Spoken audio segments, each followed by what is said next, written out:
Hello guys, this is Dark Fox Sage 2 and we are back with our new fanfic, which is What If Sakura Died in Front of Naruto Part 1. And if you enjoy this fanfic, then please press the like button and please subscribe to the channel. It motivates me to upload more fanfic like these for you all. Now let's start the fanfiction. She was like a soft song, harmonic and soothing, as she stared at him with her emerald eyes. Her coils of pink hair glided down her flawless back, like wispy waves. She smiled pleasantly and stroked his cheek. His wild hair was unusually flattened by the unstoppable snow that fell angelically, like unique feathers, each one radiating a clear diversity. Her emotions were like ribbons worn bright. He breathed heavily. His eyes were wide. The harsh cold he felt a moment ago was gone. He felt nothing, except her. She wrapped an exceedingly long blanket around him. It felt like snow, for he could feel the soft, yet sharp texture, but it was not cold. She leaned over him, her skin like the softest silk. "It's okay, Naruto. It was just a dream," she whispered, tenderly. She brushed her lips against his strong neck. He could see strings of darkness bounding him, drowning him. However, her jade eyes, which he constantly got lost in, broke the darkness as if it were only frail pieces of glass. Gentle warmth filled the deepest part of him. His breathing eased and he embraced her tightly, absorbing her direct comfort, which calmed his uncontrollable shivering. "It felt so real," he said, almost inaudible.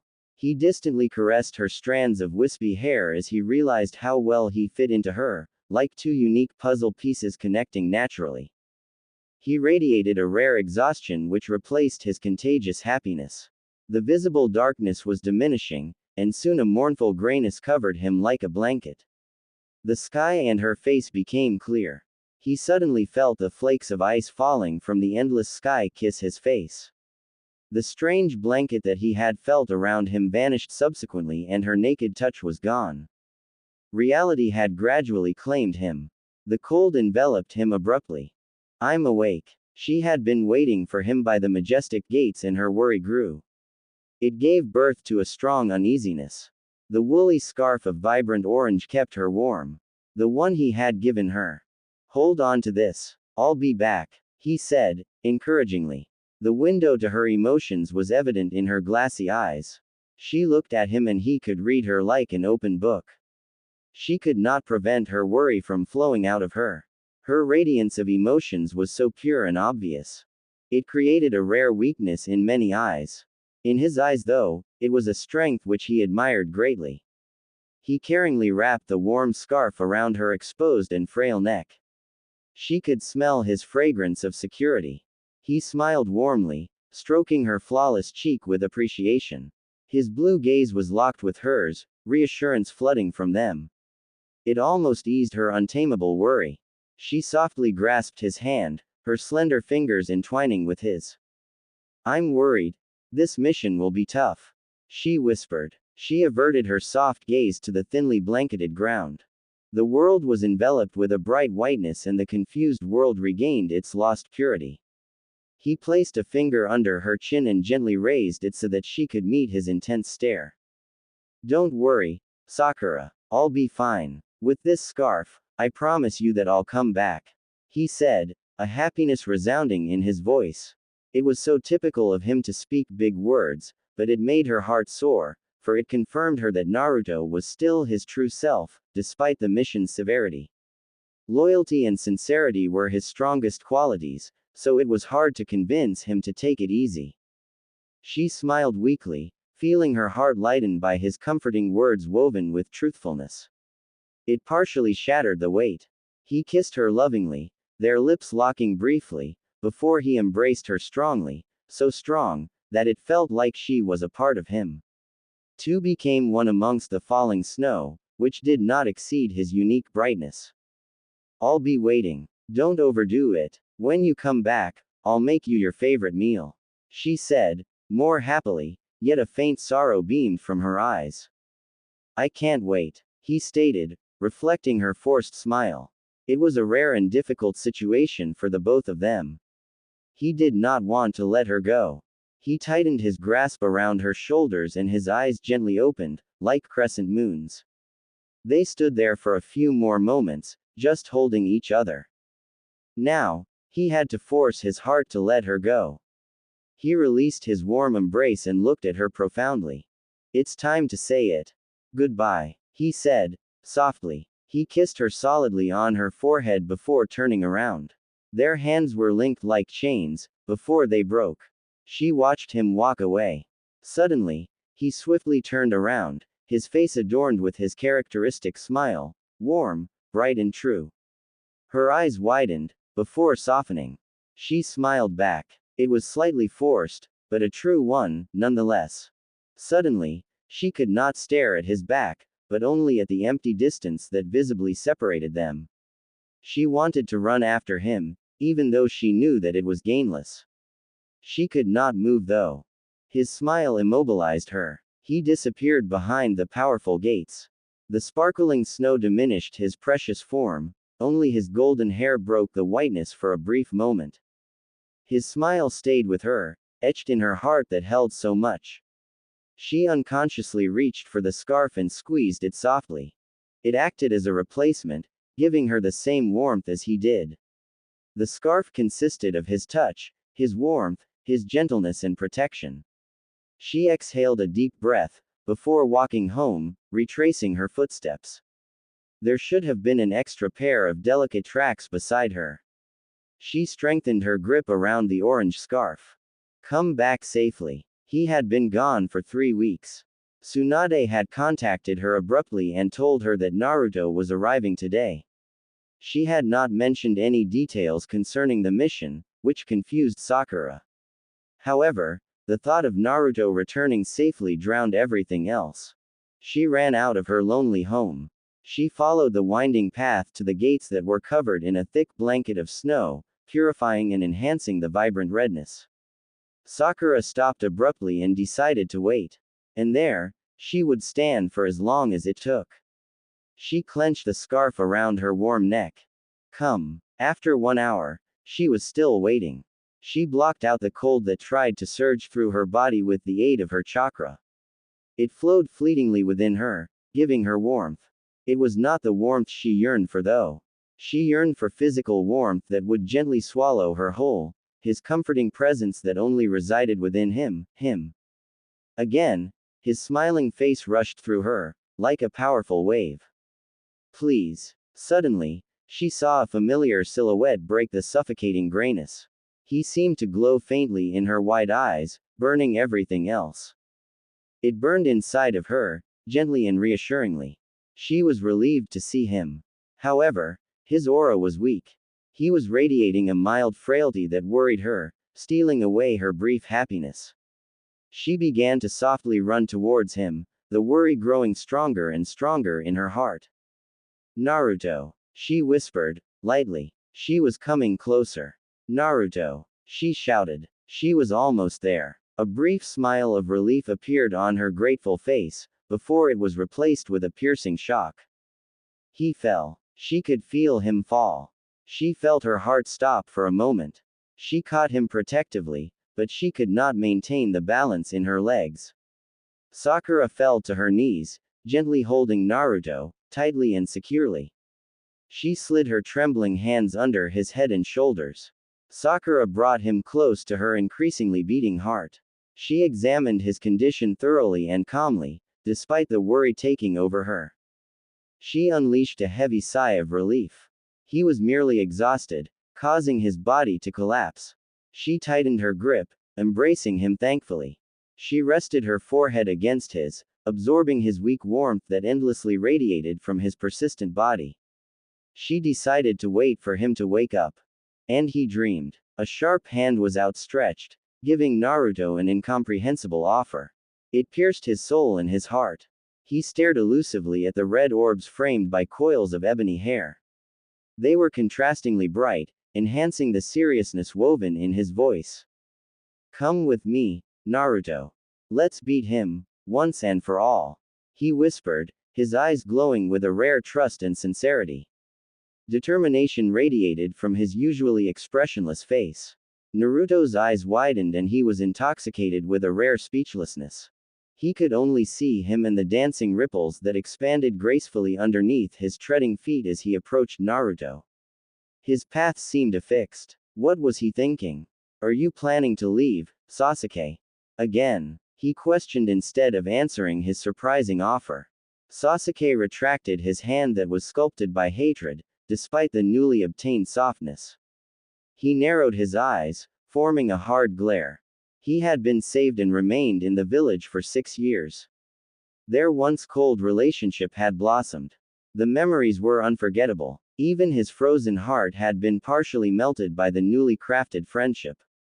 Why was he radiating harshness now, capable of freezing even the most ablaze flame? Where was that faint softness in his eyes he had received through friendship's warmth? Naruto could not think of anything else. His orbs were like unbreakable stones. Sasuke? He asked, uncertainty growing within him. Suddenly, Sasuke's eyes grew empty, hollowness seeping in like water.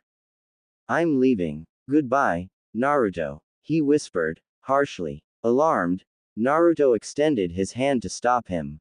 When he touched him though, his body dissolved, turning into countless of raven feathers. They floated like black snowflakes. Suddenly, the dark feathers were in a process of alteration and appeared to be like suffocating hands, grasping Naruto. It was so cold. He tried to struggle, but it was futile and he was sucked into a nothingness that consisted of everlasting loneliness. Sasuke. Sakura. He called, helplessly. Their vague images broke like glass. The shards scattered like rain. As a young boy, he saw countless faces, etched with hatred, staring at him. Loneliness and confusion swallowed him. Naruto saw Kyuubi's shadow. And then he saw Sakura lying lifeless on a bed of petals. Her coils of hair mixed naturally with the bright color. It was as if she was falling, but she was not moving. Her emerald eyes were soulless, devoid of warmth. He woke up. Sakura stared into his wide eyes. They were sparkling like distant stars, yet the emptiness in them was so clear it caused an uneasiness to form in her body. She caressed his marked cheek with gentleness. The dream was still clinging on to him. Soon, his eyes gradually sucked in the reality around him. It's okay, Naruto. It was just a dream. She whispered, caringly. She faintly kissed his bare neck. He wordlessly embraced her, strongly. His heavy breathing was a deep language which she understood. It eased though and his fear sank. He was only afraid of loss and nightmares, which she knew so well. His shivering ceased as they lay there underneath the falling snow, the sky's frozen tears and petals. It felt so real. He said, softly. He was awake. He was awake now. I'm taking you home, she said, strongly. When they arrived at his empty home, both of them slipped into bed. Underneath the soft sheets, they held each other. Her strands of hair lightly touched his bare skin as she drew a line with kisses on his neck. He distantly stroked her face, firmly placing his lips on her forehead. Naruto gently strengthened his grip around her thin shoulders. Sakura looked up at him, her eyes softly glowing. Did you have a dream about Sasuke again? She asked, cautiously. Naruto narrowed his eyes, remembering the intense vision, feathers, suffocating hands in her lifeless body. He faintly kissed her forehead. Yeah, this time it was so vivid. Naruto admitted, sincerely. She looked at him, concern painted on her face. The worst part about it was that you were in it. He added, seriously. She widened her eyes slightly as she noticed the expression on Naruto's usually content face. It was replaced with a sheer worry. What happened? She asked. He tried to answer, but his voice diminished. He averted his gaze hesitantly. She saw a rare emotion in his features. Sakura gently touched his cheek, allowing her to look directly into his bottomless eyes. Naruto, you know you can tell me. She said, softly and encouragingly. Naruto smiled weakly. His eyes were welling up with weak tears. You were gone. He forced, his voice thick. Sakura placed her other hand on his cheek, holding both of them now. Her eyes were more intense than usual, stronger than the ocean and brighter than any star. Naruto, I will never leave you alone. She whispered. She wanted to reach him. It seemed to work, for his eyes softened and he kissed her lovingly, stroking her wisps of wavy hair. Her hands slid down his cheeks, crawling down his neck and finally resting on his powerful shoulders. Their lips were solidly locked as their bodies became one. Words were no longer needed. Later, Naruto fell asleep due to his heavy fatigue. He woke up once in the middle of the night though, and was welcomed by a thick darkness. However, he could see Sakura, who was like a faint star. He watched her breathe preciously. As he distantly fingered a loose strand of pink hair, he vowed to always protect her. He would not let her fade away. I promise. The snow had ceased to fall and the garish sun was aloft in the piercing blue sky. The peaceful snow, like a mirror, reflected the sunbeams, glistening like diamonds. Naruto was surprised to actually see snow in Hidden Leaf, which was a true rarity. He liked it though. Naruto, after having visited the Hokage's office and obediently delivered his report, made his way home. As he walked casually through an empty street, he passed a girl. She did not seem familiar at the time, until he vaguely noticed the color of her eyes. He suddenly stopped, the wind awakening him. He swiftly turned around and saw a somewhat familiar face staring intently at him. Her coils of long ebony hair danced gracefully in the air. Her eyes like snowflakes penetrated him in a soothing way. They just stared at each other for a few moments, digesting the encounter slowly. 1,000 questions swirled through his mind. Everything seemed to proceed in slow motion. He envisioned memories from his childhood. He saw a shy girl standing evasively in a corner. She would constantly stare admirably at him. When their eyes met, she would hastily avert her gaze. He never clearly understood why she did that. Despite her frailty and meekness, she was a strong girl. She yearned for acknowledgement, similar to him. Her eyes were usually soft, but gained a faint confidence when she fought for what she believed in. He respected her and even considered her a friend. One day though, at the age of 17, she left the village to train and fulfill missions. It was similar to a transfer. Was she truly standing there? A gust of wind brought him back, and he fully realized who she was. Hinata, he whispered, eyes wide. She brushed a wild strand of hair behind her ear. Naruto-kun, she questioned, stunned by his assertiveness. Naruto's face brightened considerably. It was her. It was her soft voice and those captivating eyes that ascertained him. Hinata, it is you. He said, cheerfully. He approached her and she stared at him, studying his tall height. She no longer seemed to radiate a deep shyness, although she was still extremely meek. There was something different about her. Her eyes were harder, yet still so benevolent. Her hair was much longer, reaching the lowest part of her slender back. Her face was like porcelain, hard and gentle. Hinata did not say anything. She was still ensnared in the unexpected encounter. She was shocked. Naruto was merely overjoyed. I'm just as surprised as you are. How have you been? He asked, excitedly. She continued to stare at him, questioningly. I can't believe it's you, Naruto-kun. It's been such a long time. Hinata said, sincerely. She could not stop staring at him. Yeah, where have you been? He asked, more calmly. He consumed the sheer emotions she radiated. I have been in the bordering countries with my father. I accomplished missions given to me by the leaders there, so I could gain more experience and tolerance.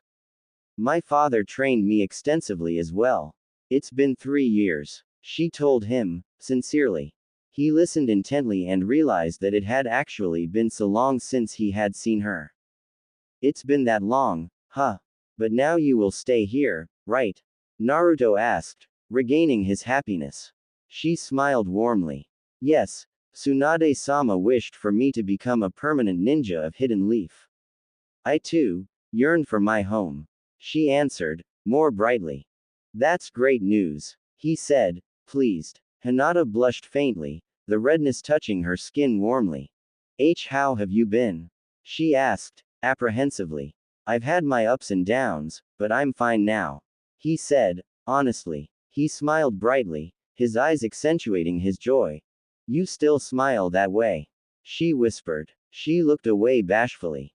Of course, I can see many changes in you though, he said, warmly. She blushed even more. But you still blush, he added, chuckling lowly.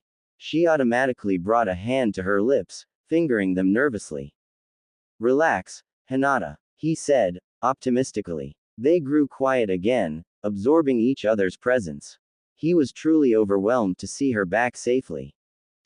There were many times when I thought of you during my absence. She blurted out, slowly. It made Naruto's heart soar. Hinata could not believe she just said that. Thank you, Hinata. I missed you too, he said, eagerly. Her eyes widened by his complimenting statement. Her blush spread across her cheeks, growing stronger. She had forgotten how strongly she felt for him. She used to frequently faint when she was close to him during her younger age. She was more controllable and mature now though. However, she could not stop her cheeks from reddening. Her feelings came back to her like an unstoppable wave. Naruto smiled, enjoying her gentle aura. He always did. He mentally giggled over the difference between her and Sakura. Neji and Kiba did too, actually. They were always whining about you. Have you met them yet, by the way? He questioned. Yes, I was with them yesterday, she answered, smiling. Suddenly, her face grew surprised. Which reminds me, I have to meet Shino now. I'm already late, Hinata said, worriedly. She looked at him, expectantly, waiting for a reply. I see. Tell Shino I said hi, he uttered, understandingly. She shifted her gaze to the ground, not really wanting to say goodbye. However, she could not let Shino wait. Naruto stared at her, noticing her reluctance and mild disappointment. He smiled. Hinata, he said. She looked up. Her eyes were strong. It was really nice to see you again. Can we meet up later sometime? He asked, lively. I would like that, she answered, delighted. Her smile was bright and grateful. He smiled affirmatively. She bowed slightly, before running towards the center of town. He was going the opposite direction, so he watched her run lightly. See you, Hinata, he shouted, energetically. Hinata stopped. She stood there for a moment, not sure what to do. Then she turned around and decided to wave earnestly. He smiled warmly and proceeded forward, satisfied with his abrupt, yet meaningful encounter. He could not wait to see Sakura and tell her. A familiar feeling of faint loneliness swallowed his heart when he came home. It was empty. Why did he feel that? He knew that Sakura would always come back. Brushing that thought aside, he slipped into bed and stared at the ceiling. It strengthened the hollow feeling in his stomach. He smiled though. It had been a good day. The only thing he needed now was Sakura. He felt inevitable slumber capture him. And he slept. He heard a disturbing crash, which caused him to slowly wake up. He opened his azure eyes and scanned the room. Sakura, he called, slipping out of bed and wandering to the front door. He found her there, standing stiffly. Sakura, he shouted, happily. He approached her enthusiastically, but he stopped when he realized that her aura was grave. Her emerald eyes were distant and evasive. Her eyebrows were furrowed as she finally looked up at him, seriously. He immediately understood that there was something troubling her. What is it? He asked, softly. I have some bad news, she informed. Naruto narrowed his eyes, questions forming in his mind. He could not hear the bitter air hum anymore. Her intense worry erased everything else. He could not resist focusing all his broad attention on her. He frowned disappointedly, before preparing himself for the news. He deliberately painted a forced smile on his face to soften the situation. It can't be that bad, he asked, encouragingly. She approached him, the seriousness still attached to her pure face. His smile withered and he looked at her, questioningly. I visited Tsunade-sama. She assigned me and a group of other ninja to an extremely craving and dangerous mission, she informed, slowly and cautiously. Naruto tried to remain calm. He had learned to control his emotions, damn it. It was like juggling though, One slip and an outburst of emotions ignited. He waited patiently for her to continue. So, he missed and radiated a discomfort. His cerulean eyes narrowed, indicating that he was indeed absorbing the severity of the situation. We were told not to reveal the details of the mission. However, I must tell you that I will be gone for several weeks. We must retrieve something. I leave tomorrow, she whispered, slowly. Naruto felt worry, disappointment and weak anger swirl inside of him. He did not want her to leave. He had only been in the village for 5 days and had expected to spend many days with her. Sakura, Naruto said. A visible sadness was painted on his face. Sakura gently stroked his cheeks, noticing his emotions. She could feel his pain, just like he could feel hers. I'm sorry, Naruto. I was not expecting this either, she admitted, forcing an encouraging smile. He took her meek hand and squeezed it tenderly. He absorbed her warmth. Don't worry. This is nothing. We'll get through it, he said, positively. No matter how long she had known Naruto, he never failed to amaze her with his most outstanding strength, his resilience, his characteristic and warm smile that radiates confidence and strong optimism. His incomparable energy was always strong. His smile was so contagious, she could not help but smile back, no matter how frail it was. Why do you always understand? She asked. She giggled slightly in amazement. Because I love you, he whispered. She smiled brightly, absorbing his comforting aura. Naruto had always been open with his feelings, which was something she gradually learned to admire. It was something Sasuke always lacked, which caused her feelings for him to diminish, to evaporate. She managed to say, before being strongly and abruptly kissed by Naruto. Their lips caressed each other with gentleness and passion. His tongue explored hers as he stroked her coils of pink hair that glided down her slender back. Her eyes were wide for a brief moment, before they gently closed. They slipped into bed, kissing. The sheets covered them from the icy light. Some wild beams snuck in through the cracks. However, the blankets protected them for the world, giving them a moment of peace. His strong body was on top of hers. He stared into her emerald eyes for a brief moment, getting lost in them, before kissing her lovingly. He went inside of her, being as gentle as possible. Sakura was breathing softly. She unleashed frail noises now and then.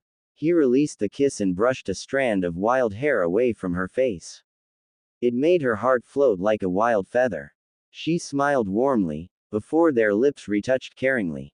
Their bodies melted into one, like two puzzle pieces. They fit each other so easily. It was a moment he wished would never end as he wrapped his arms around her protectively. He carefully strengthened his grip so that he could absorb her comforting aura. He felt her soft breath caress his chest as he placed his chin on her head. Stay with me. He distantly peeked down at her, his azure eyes barely open. I can't protect you when you're gone. Her eyes were closed. She deserved the rest her body desperately needed. You'll come back, right? He firmly placed a kiss on her cheek, before allowing slumber to capture him as well. I can't lose you. Naruto accompanied her to the gates. Here, they would separate, much to their dismay. This was not right, yet duty calls. Two puzzle pieces were meant to fit and be together. The picture was broken now. He felt like she was slowly fading away. A faint whiteness seemed to swallow her. He gently grasped her hand. He wanted her to stay. Her eyes broke the veil as she stared at him. Come back safely, he whispered. Sakura wanted him to smile for her. She wanted to see that unbreakable grin that prevailed and vanquished everything. It was not there, but she knew she was a source to his smile. She gently wrapped her arms around him. She buried her face in his jacket, trying to reach his heart. She squeezed the fabric with calm hands. Don't worry. Before I leave though, I want to see your smile, she said, warmly and encouragingly. Why is she forcing herself to be strong? For me. Naruto could not reject her request. He smiled brightly, showing his teeth and closing his eyes tightly. She etched his smile into her memory. She was truly the source to his smile, but his smile was the source to her strength. That's more like it, she said. Her voice was woven with a mixture of happiness and sadness. It was bittersweet. Silence enveloped them, before Sakura tilted her head slightly. I have something for you to hold onto, she said, smiling frailly. She presented a ribbon to him, which looked familiar in his eyes. It was crimson. Take care of it while I'm gone, I'm counting on you. She commanded, weakly. She looked at him. The corona in her eyes was strong. They were like moons, faint and strong at the same time. Sure. Leave it to me, he said, determinedly. She took his hand and tied the red ribbon around his wrist, tightening it securely. She noticed her teammates distantly ushering her to cease her conversation with Naruto. She unleashed a heavy sigh, before gently placing her lips on his, caressing them smoothly. He stroked her cheek with trembling hands. Sakura released their strong lock. Promise me, he began, suddenly. Their foreheads were touching. However, his eyes were gazing avertedly at the snowy ground. She gave him a questioning look. Promise me you'll come back, he whispered. His fists were clenched. What is it with you and promises? She asked, laughing slightly. He looked at her now, his eyes sharp with seriousness. It was an intense gaze that he rarely wore. They seemed to glow eerily, stormy like a strong ocean. Her smile faded and she squeezed his hand. A look of comprehension radiated from her eyes. I promise. I'll come back, she whispered. Her voice seemed weak, but Naruto could tell that she was speaking from the roots of her heart. It was woven with a frail confidence. Naruto could hear it.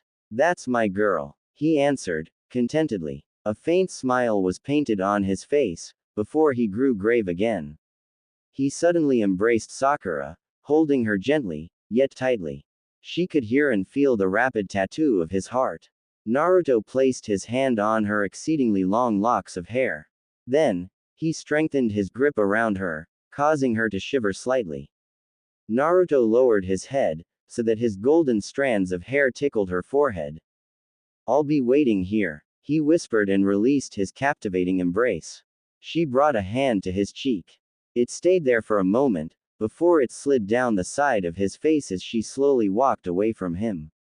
Her hair fluttered in the icy breeze as it danced past them. He solemnly watched her until she was out of sight. She turned around once though. Her eyes were stained with tears, but she looked brave, and she was smiling. The warmth of her smile melted the pain in his heart. Please, come back. She seemed to be enveloped by that reoccurring veil of whiteness, which intimidated him. She was fading away, merging with the fog. He squinted profoundly, but it was to no avail. She was gone and all he could remember was her smile concealed by a thick whiteness that penetrated his vision. He sighed, the emotions within him dying and awakening, flowing through him. He turned around, ready to leave. Suddenly, he noticed a girl peeking at him from a short distance. As their eyes met, she gasped. Hinata, he called, confusedly. Her eyes that matched the stars shined apprehensively. He approached her. She did not execute any movement, she only stood there, apparently upset about something.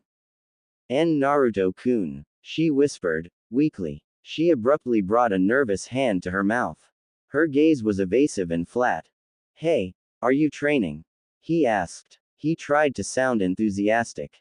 He suspected a docile, yet friendly reply, but only received an uncomfortable and unexpected silence. Her cheeks were slightly red.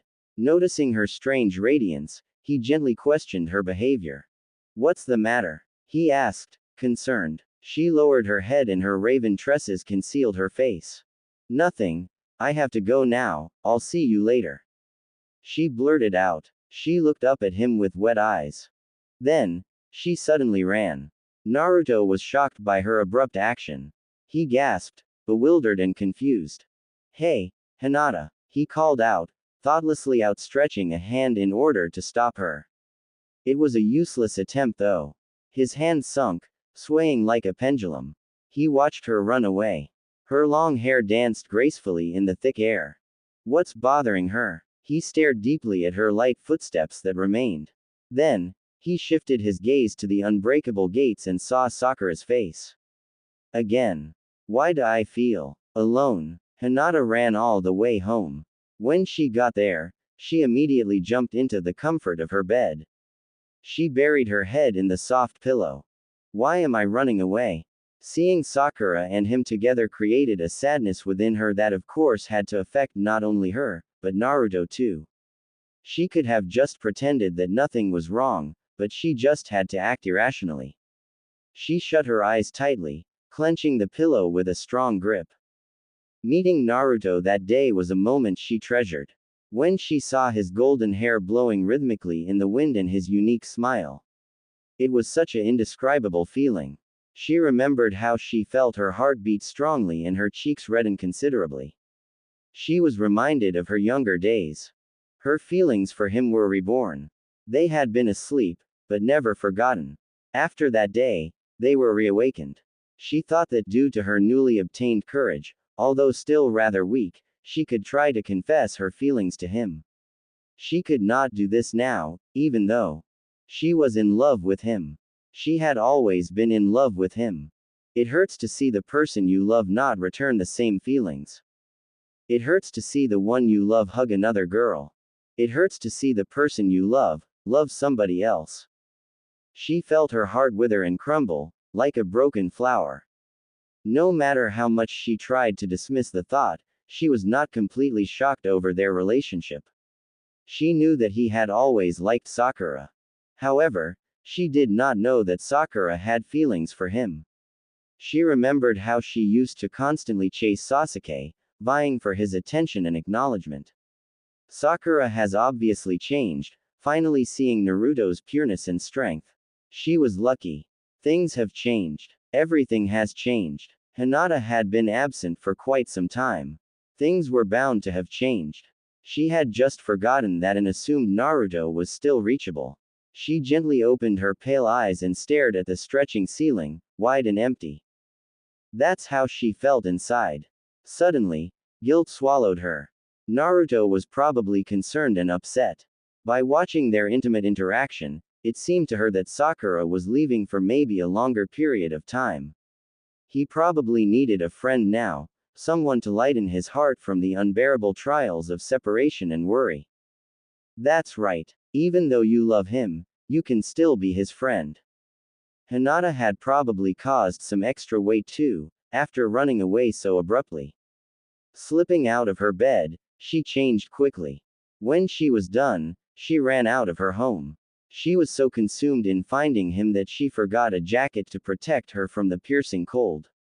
She followed the winding road, searching for his warm face. I sure have changed. She would have never sought out Naruto when she was younger. Now it was different. She was too. She felt like she had to do this. Before she left, they seemed to connect as friends, despite her shyness coming in the way.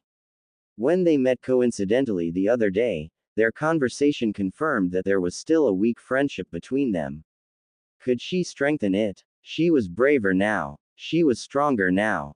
His smile motivated her. Maybe her smile could motivate him.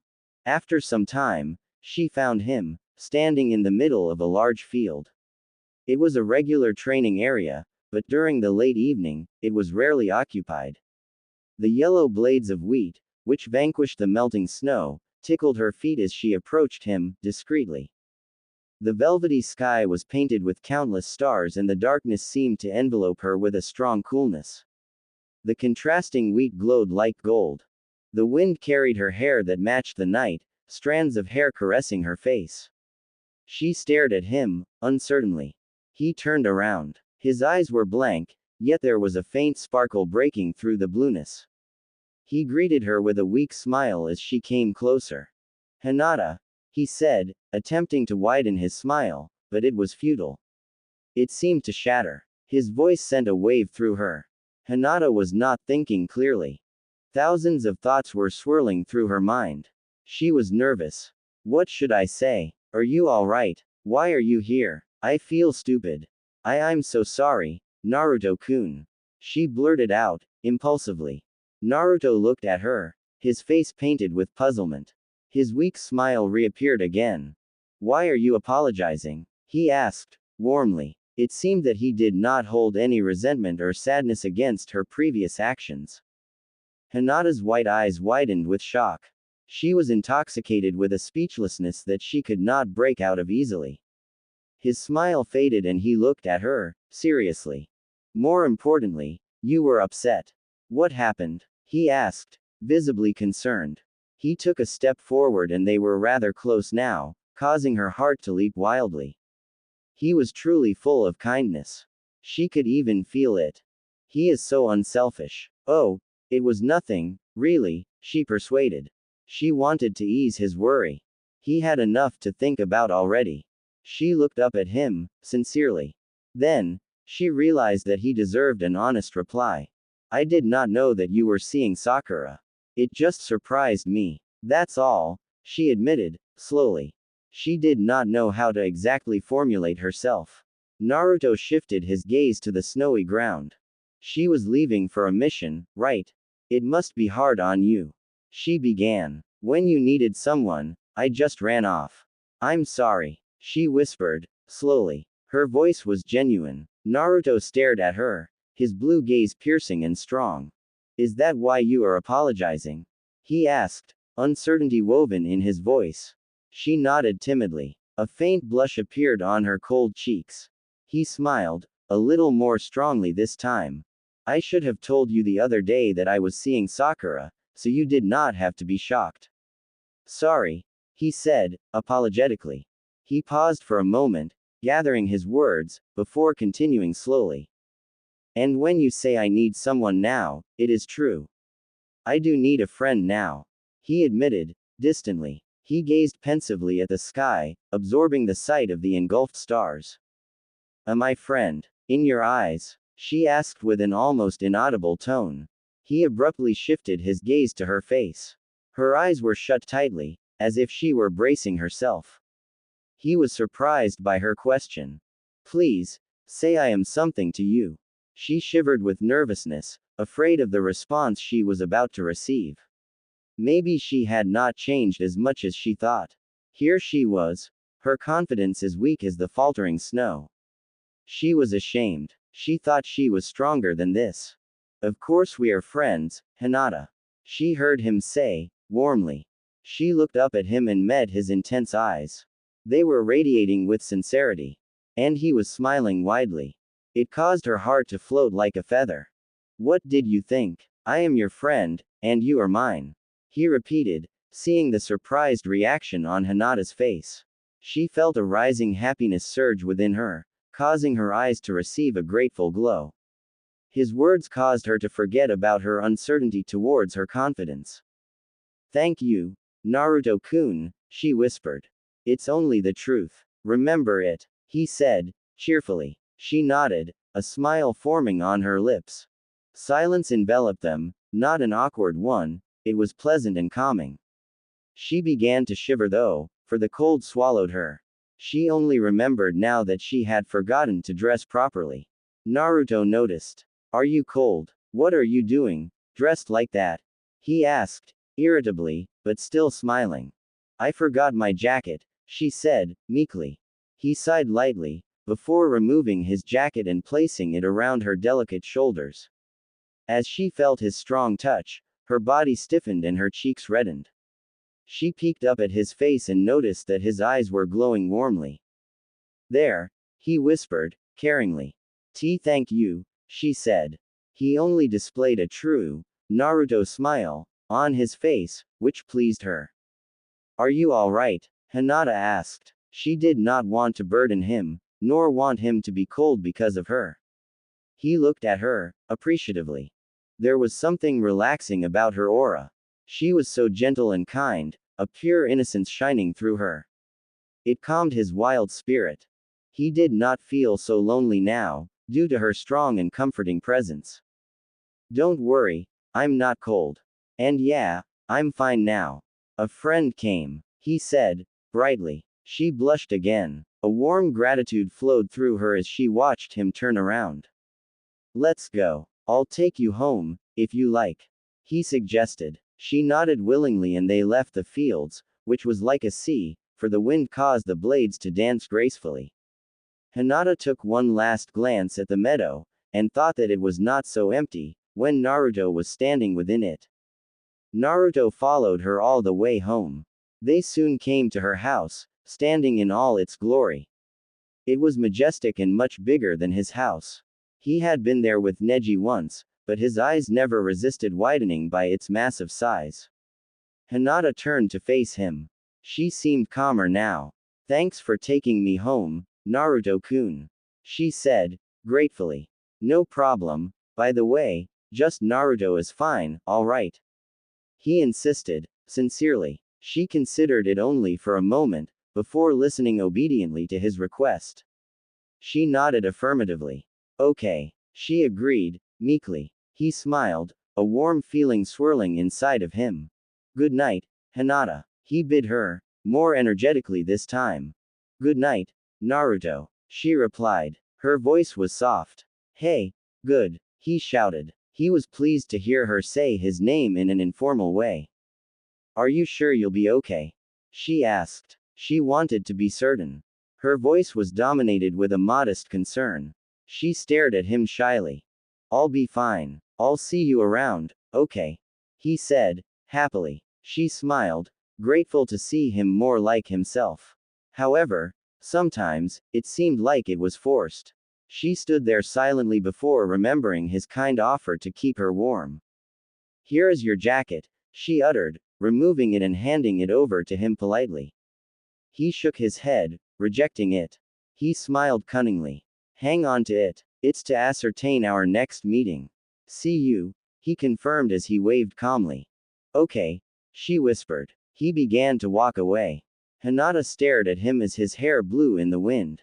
All she could think of was those words he said to her.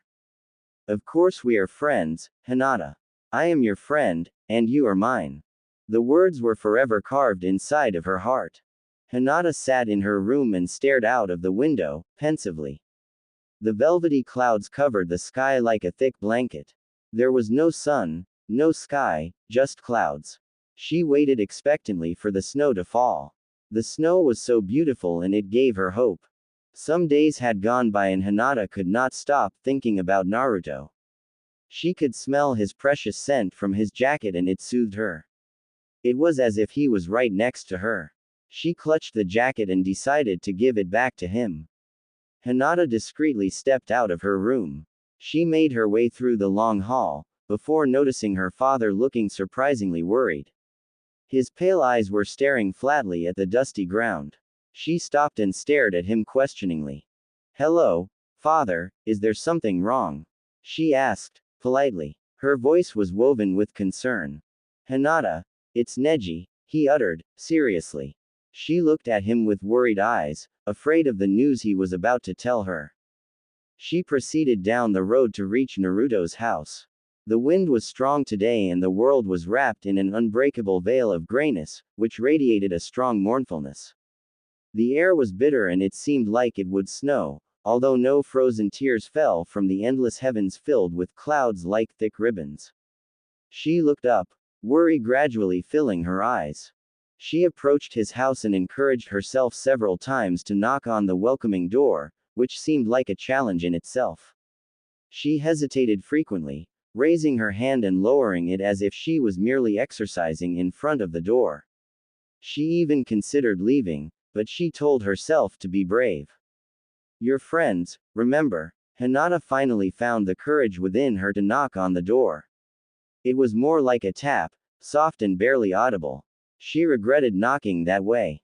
Her hand was trembling in the air. The door opened swiftly and she immediately shut her eyes with shock. She quickly opened them and saw a surprised Naruto staring at her. "Ah, Hinata," he blurted out. His face was adorned with puzzlement, before a smile appeared on his lips. I just came to return the jacket to you," she informed, presenting the jacket which was neatly folded in her hands. Naruto stared questioningly at it for a moment, before accepting it silently. "Well, I'll see you later," she said, growing embarrassed and shy. Before she could turn around and leave, Naruto stopped her with his soft voice. Hey, why are you leaving? He asked. A red carpet covered her cheeks lightly. Let's go for a walk or something. He suggested, cheerfully. She stood there speechlessly for a moment, before agreeing to his proposal. She nodded gently as she watched him put on his protective jacket and close the door, locking it securely. So, what have you been doing lately? He asked, curiously. They found a lonely bench under an old tree, waiting patiently for a visitor to arrive. The tree was covered with a blanket of sparkling snow, which caused it to bend slightly. It radiated a protective aura. It acted almost like a faint barrier against the unbeatable cold, for its exceedingly long branches hung low, swaying gently over them. Her eyes that matched the whiteness that consumed the world stared softly at the seat, before she sat down. The mournful grayness enveloped her, but Naruto's warmth caused her heart to lighten and she did not feel so cold. I have been relaxing and training in order to be ready for any mission to come up. She answered, meekly. She stared at the short, golden blades of grass that seemed to poke through the bitter snow.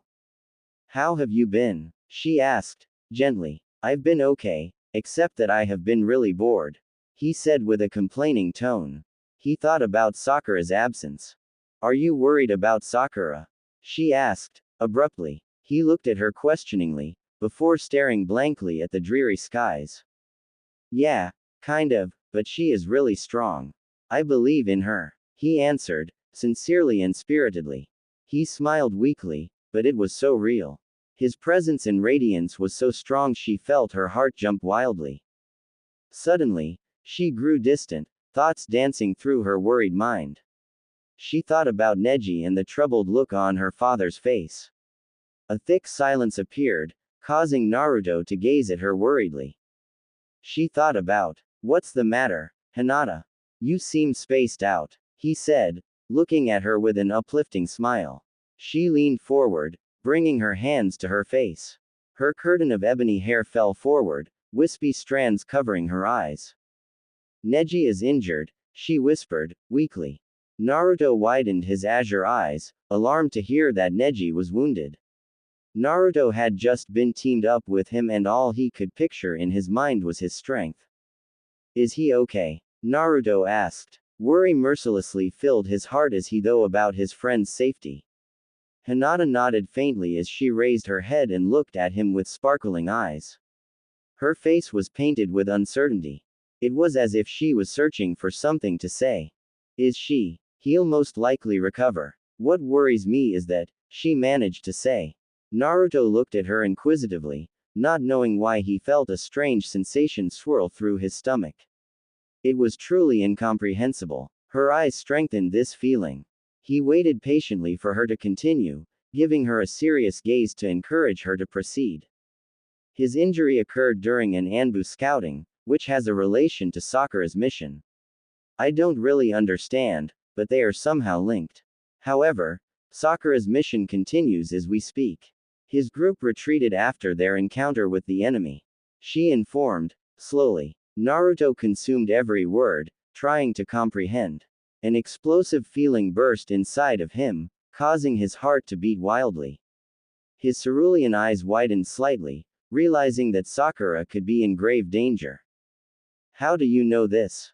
He asked, calmly. Hinata shifted her deep gaze to the golden leaves that seemed to flutter in the air, falling from the mighty trees. Her ebony strands of hair caressed her face.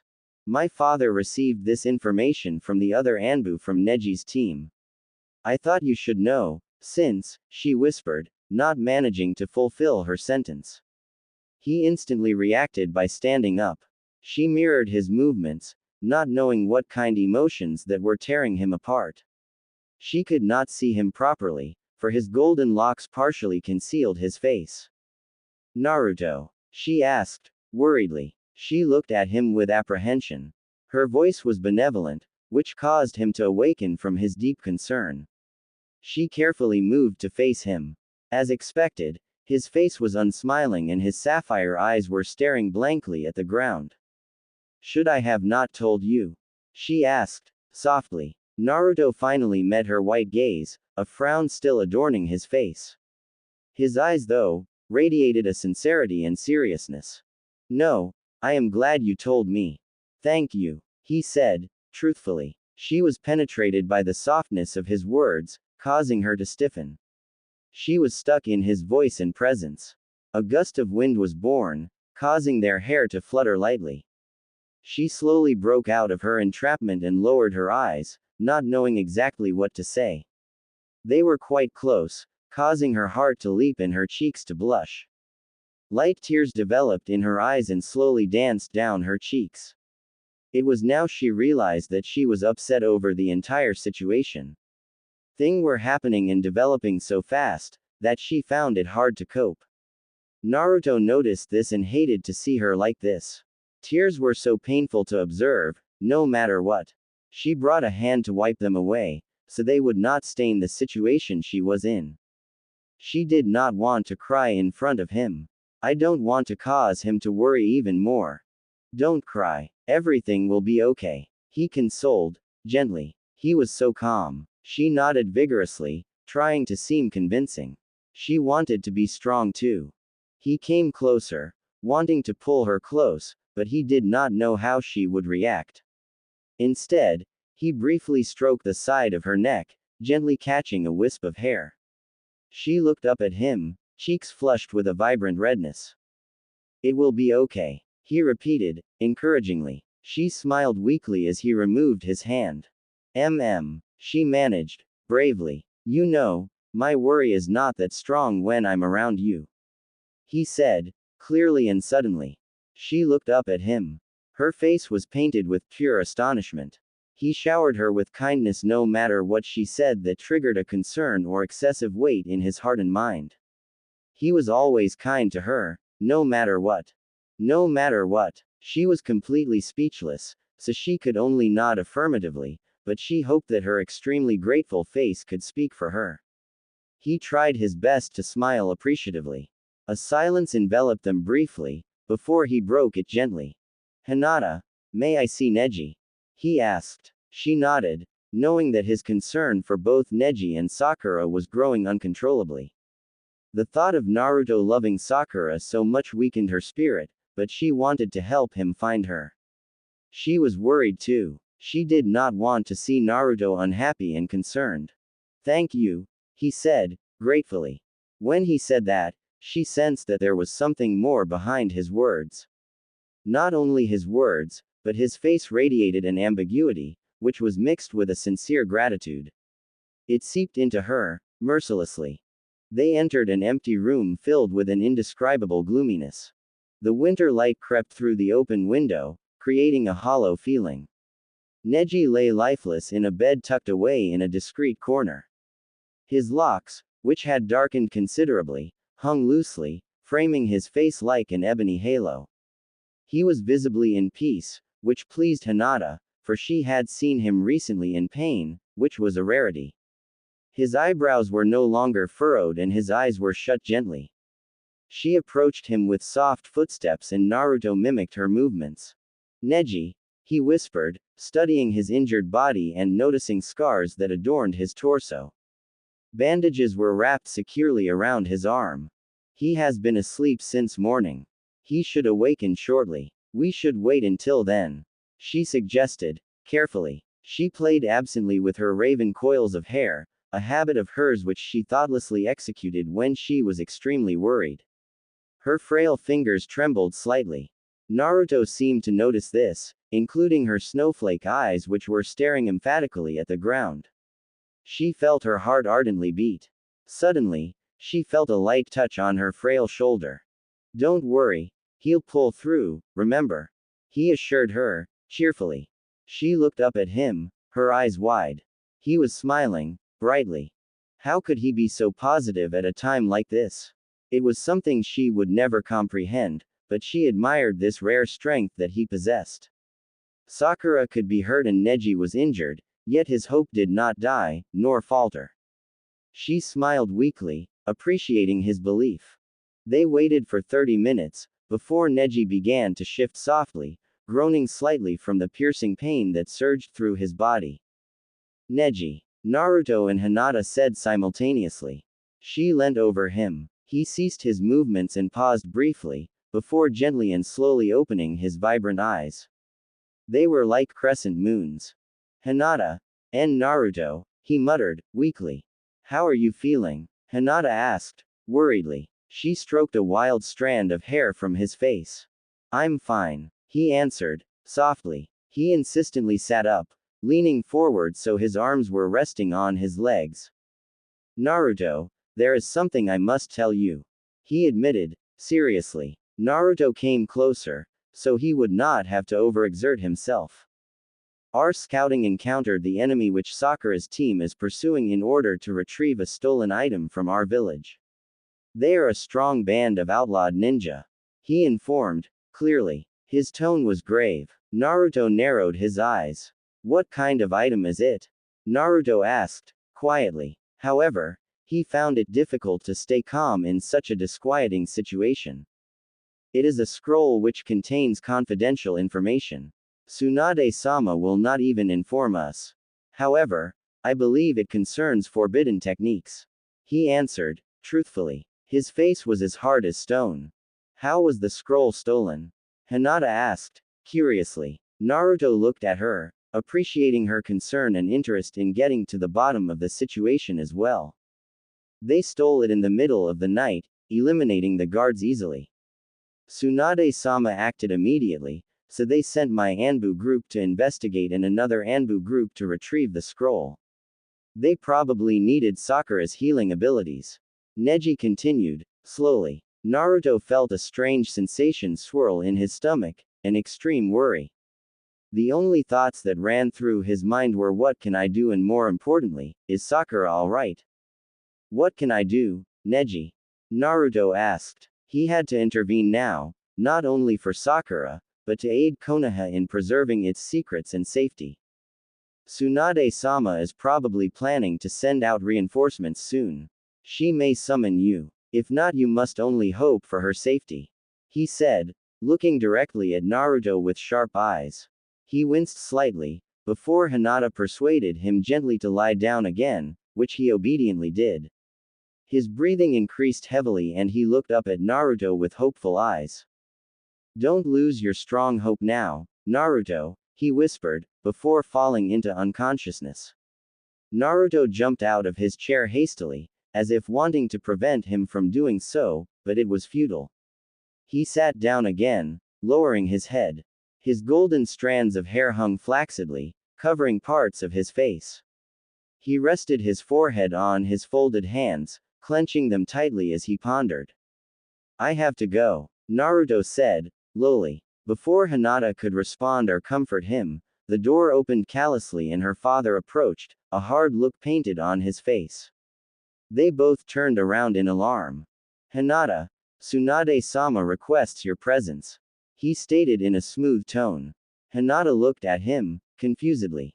A link was connected within her as she realized that this may have something to do with Sakura's mission.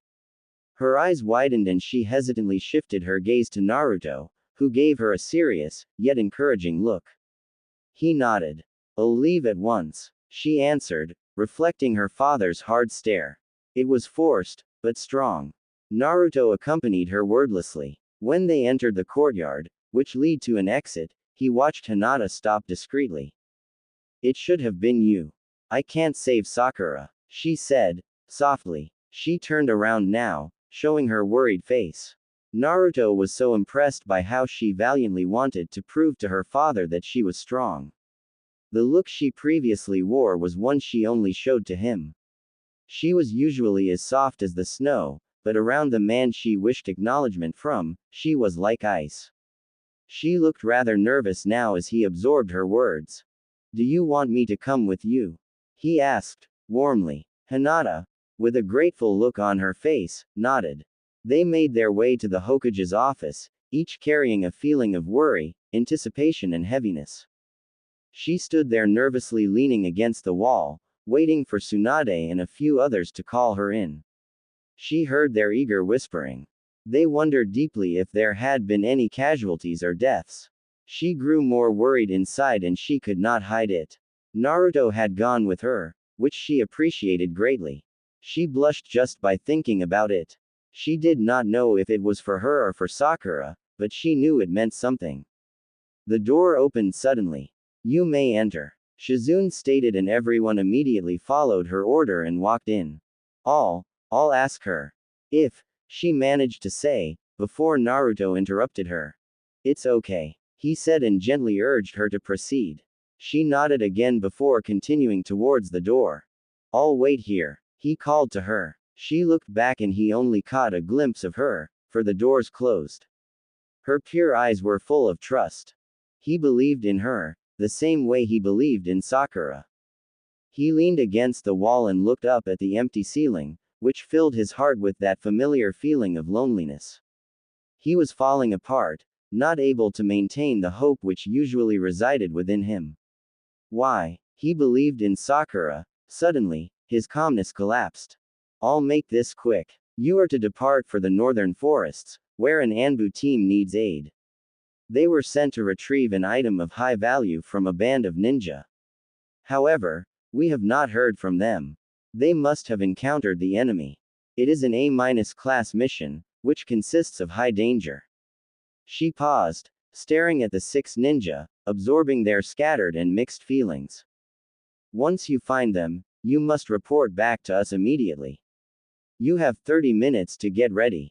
Meet by the gates. Questions can be given to the team leader, who is Hitaki Kakashi. Hurry," she continued, slowly. She nodded affirmatively, indicating that she wanted them to leave at once. All of them hurriedly moved out, except for Hinata, who remained unmoving.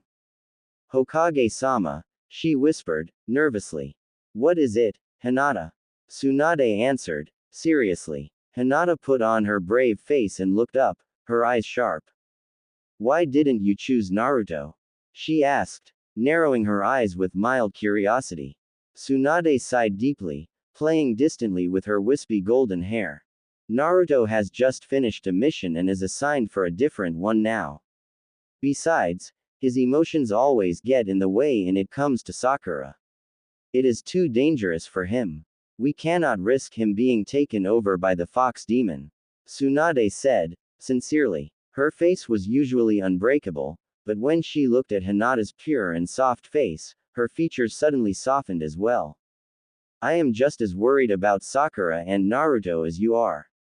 You are the strongest piece in the group, so do your best," she admitted, whisperingly. Her voice was encouraging, which gave Hinata a small strength. It was not whole though. She bowed, before walking out of the door. Naruto noticed her and looked at her strongly. He was waiting for her to tell him. Her voice was lost for a moment. She searched within herself and found it again, but it was weak. "We're going to find her," she said, simply. She sighed, preparing herself to say the next words carefully. "Tsunade-sama does not want you to go because she is merely worried about you," she whispered. Naruto reacted badly, as if he had expected that answer. His aura was stronger now. "That is so typical of the old lady," he said, almost irritably. He impulsively approached the door, opened it and entered the room to confront the Hokage. Hinata hesitantly followed him, wanting to prevent him, but felt like he deserved to unleash some anger or at least a demand for a full answer. He even felt untouchable at that point. "Tsunade, why won't you let me go?" he asked, angrily. "Naruto," Hinata whispered, worriedly. Naruto's gaze was burning as it stared directly at Tsunade. "So, you know about everything, I assume Neji told you. I knew you would react like this. Listen, Naruto, you are in no emotional condition to go on this mission. I know how much Sakura means to you and it could trigger the demon within you. I won't let you go. I can't risk it," she answered him, strictly. Her eyes reflected the same glare Naruto expressed. "He did. What happens if I go?" he questioned, loudly. "If you leave, I will not allow you to be a ninja of Konoha any longer, for you are disobeying me," she answered, sharply. She was quick. Maybe she had foreseen this. Naruto found no argument to throw back at her. He was stunned with emotion and almost let it control him. He was being ripped apart inside. He felt something burn within him. So you are already assuming that she is in danger. What kind of Hokage are you? He muttered. He lowered his head, before walking hastily out of the room. Hinata bowed awkwardly, before following after him quickly. They came outside, where the sky was being engulfed with a fiery pinkness. The stars were being born, shining preciously above them. Night was approaching, covering its endless cloak over the heavens. Naruto. Hinata called, gently. He stopped walking and she mirrored his movements, stopping confusedly. I should not have said that, he whispered, regrettably. It was Hinata's turn to counter. She wanted to help him. You never hide your feelings, Naruto. That is why you are so strong. She said, walking over to him so that she could face him. She acted meekly, for his presence always caused her to shiver. Her white eyes stared up at him, full of concern.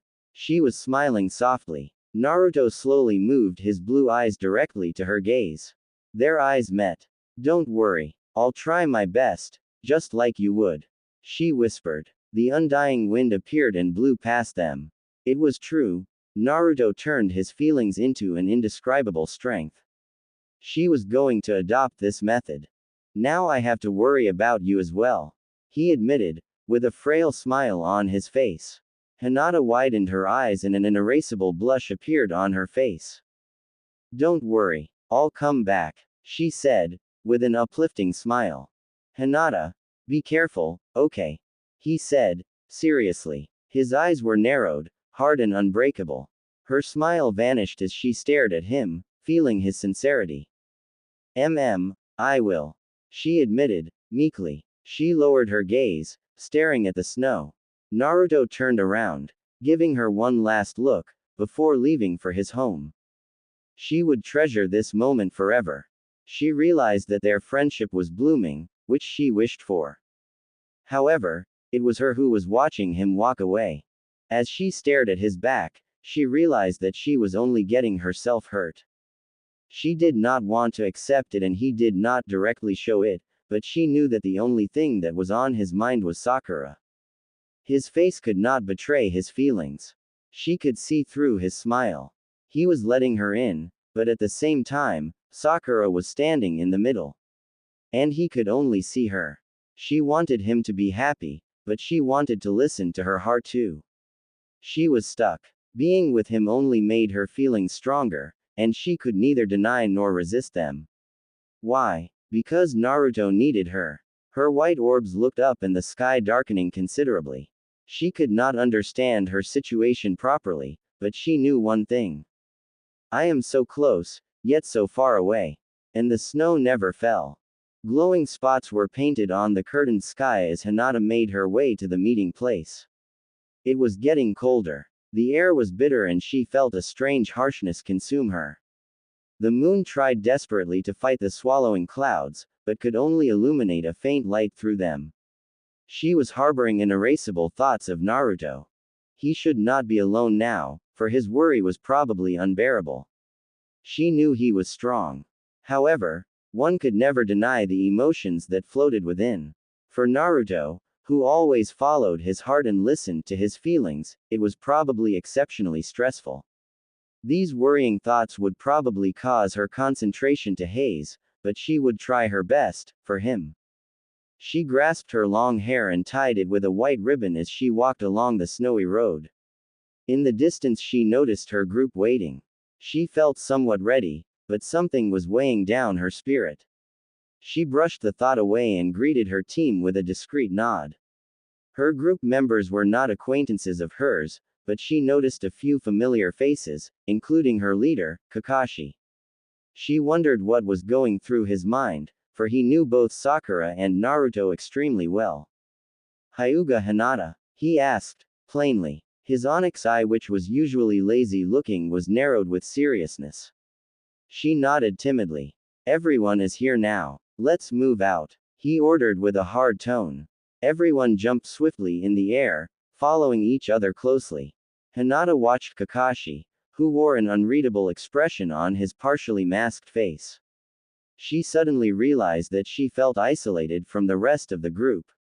Something did not feel right. Naruto never went home. He stopped in the middle of the road. Something was preventing him from moving forward.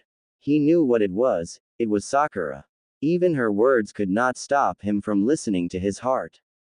Naruto stared at Sakura, who was standing in the middle of the emerald field. The blades of grass matched her glassy eyes as she met Naruto's strong gaze. "I found you," he said, cheerfully. A smile adorned his face as he approached her quickly. Her pink hair fluttered gently in the air as she welcomed him with a weak embrace.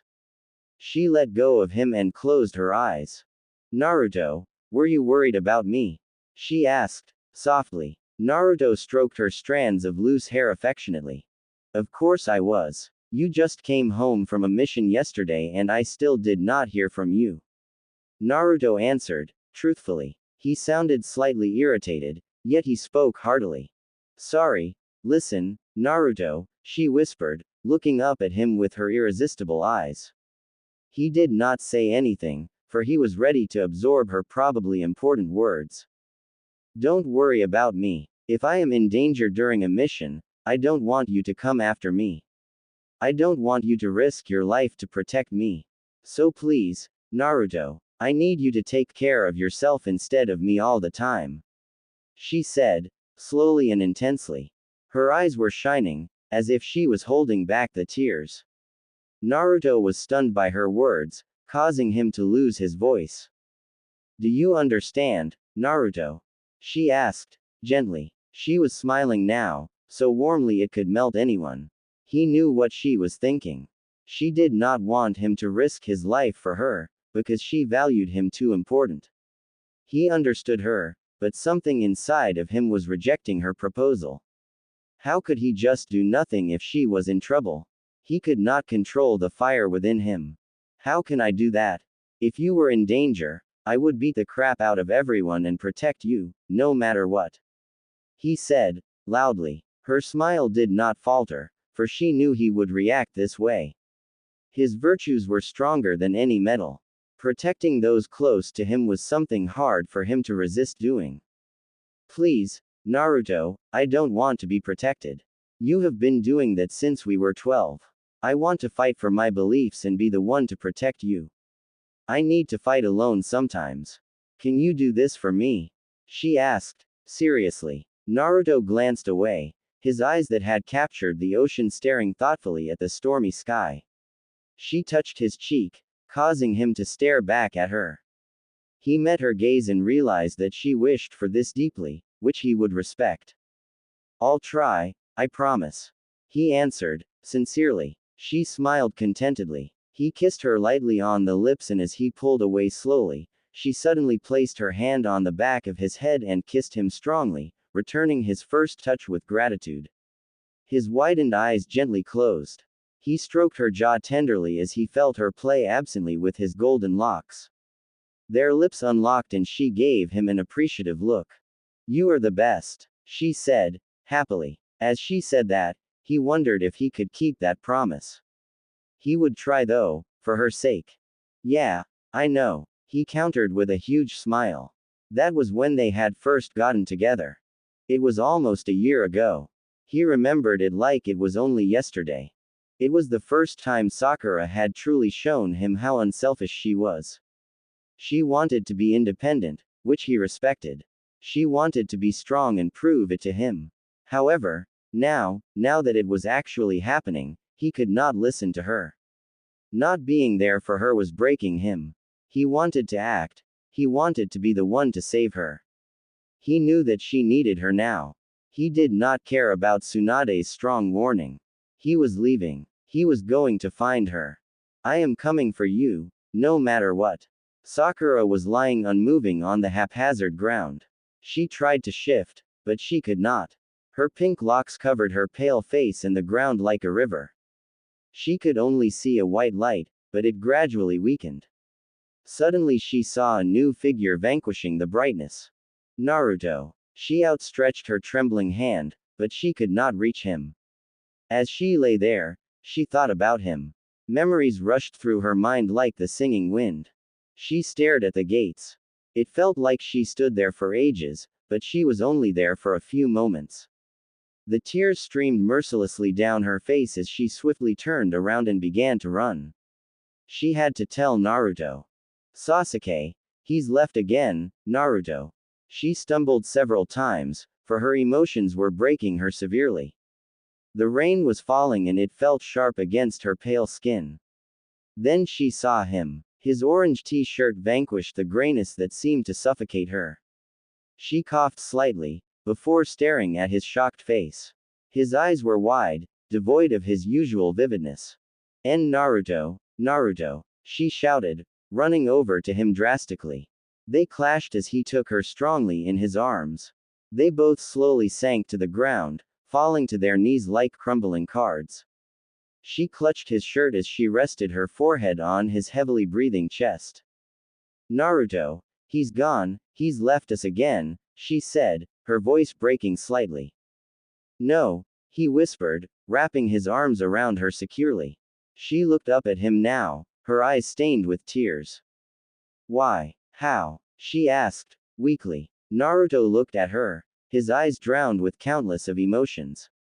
His mind harbored many answers, but how could he tell her? He's going to find his brother. He, Jiraiya and a few others have left to track down the last of Akatsuki. I tried to stop him, but, he admitted, sincerely. That idiot, she said, coldly. He said he would come back, believe in him. Naruto encouraged. Sakura cried loudly and Naruto comforted her silently. He stroked her hair tenderly, wanting her to know that he was there for her. She met Naruto coincidentally in the streets of Konoha. She smiled weakly as he approached her brightly.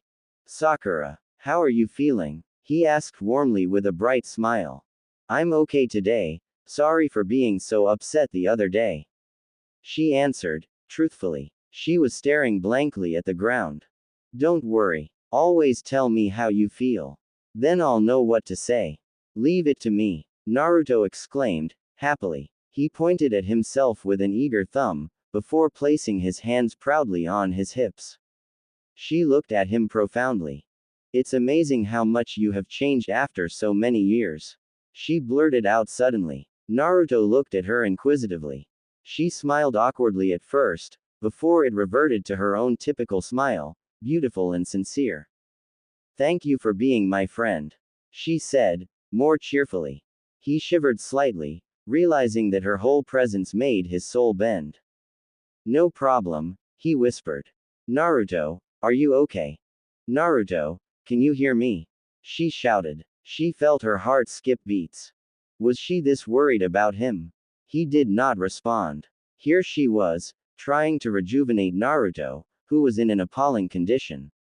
He was barely breathing and a considerably deep wound adorned his torso. However, he was in no pain. He was simply lying there, lifeless. Tsunade was supposed to come as soon as possible. She was growing frantic as she performed CPR with all her strength. She paused and decided that healing the wound was of more importance. She focused all her chakra and suddenly, a wavering light consumed her hand as she placed it over his threatening wound. After the wound was slightly healed, she could hear him breathing more heavily. She put a nervous hand on his forehead. He was indeed inflicted with fever. It was probably hindering his natural healing abilities. The Kyuubi. She knew. Everyone their age knew. He was so afraid of losing all his friends, but they stood by him, something he appreciated deeply. She knew he was not a monster. She only saw Naruto, the spirited boy who made her life better. Now he was fading away from her. Sakura, how is he doing? Tsunade asked, bursting noisily through the door.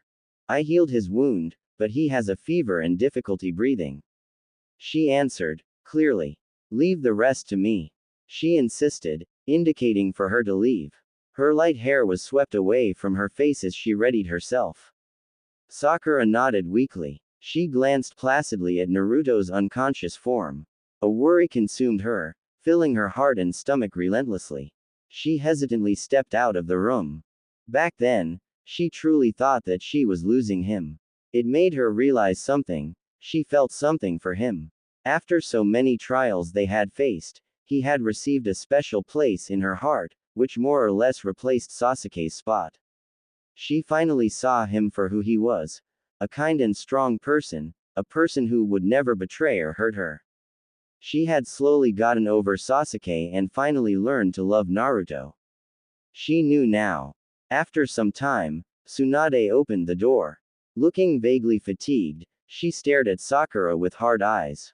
Sakura looked at her nervously, afraid that she held bad news. Then she smiled cunningly. Go see the kid already.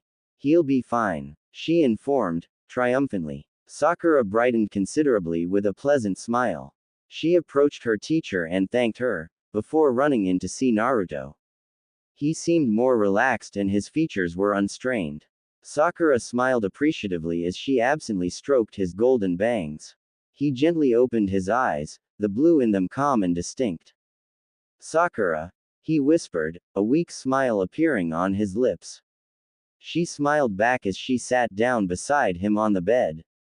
Are you okay? He asked, looking at her deeply. He was so unselfish. Yes, she said, encouragingly. He smiled characteristically. Sorry for putting you in danger. Naruto admitted, slowly. Sakura shook her head. You did all the right things, silly. She said. A thin silence enveloped them for a short moment. They just stared at each other. Thoughts swirled through her mind. She wanted to tell him how worried she was, and that she felt something, but it was so hard to say. I have to try. Naruto, when I saw you in such a bad condition, it made me realize, she began, carefully. Naruto looked at her curiously. You are so important to me and I can't lose you. She whispered, tenderly. His eyes widened, before his face was adorned with gratitude. She placed a hand on top of his, squeezing it gently with benevolence. Sakura, thank you, he said, happily. She smiled back. He did not have to say anything, for it was written all over his content face. She knew how he felt about her. Are you okay? Naruto asked, gently. Sakura nodded as she tried to erect herself. How long have you been training anyway? Naruto questioned, loudly. Sakura fell again, landing clumsily in Naruto's arms. He caught her again. Sakura, what's wrong? He asked, worriedly. His voice was woven with concern. Why do you care about me so much? She asked, abruptly. She sounded confused as she looked up at him with those eyes that he always got lost in. What a stupid question. It's because, I love you, he muttered, carefully. She gasped slightly, staring at him with wide eyes. Suddenly, she embraced him strongly. Her arms were trembling. I love you too. She whispered. His eyes widened. How long had he waited for her to say those words? Finally he had received the recognition that he had hoped for since he was 12. This was not a dream.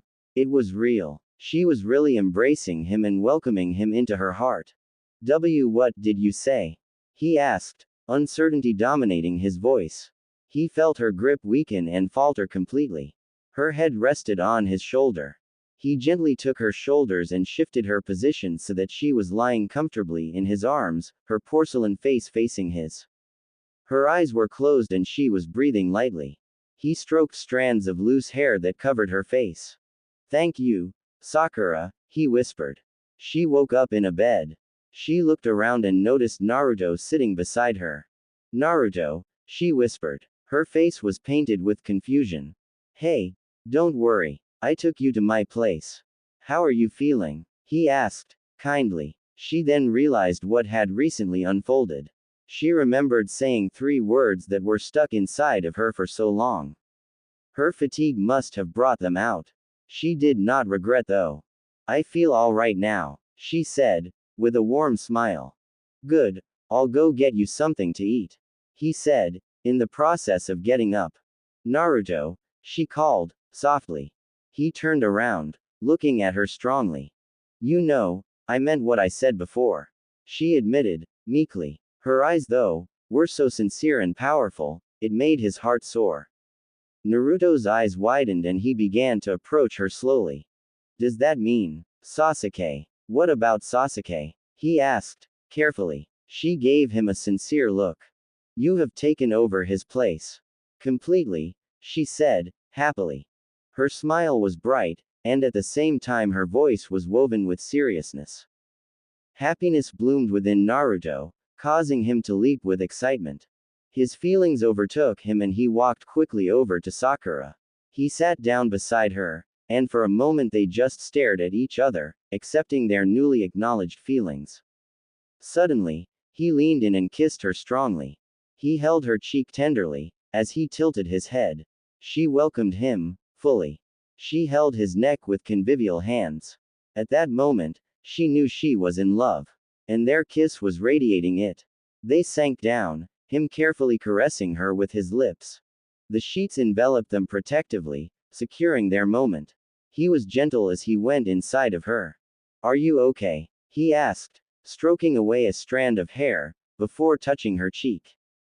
She nodded and he continued, kissing her lovingly. He paused, looking at her again.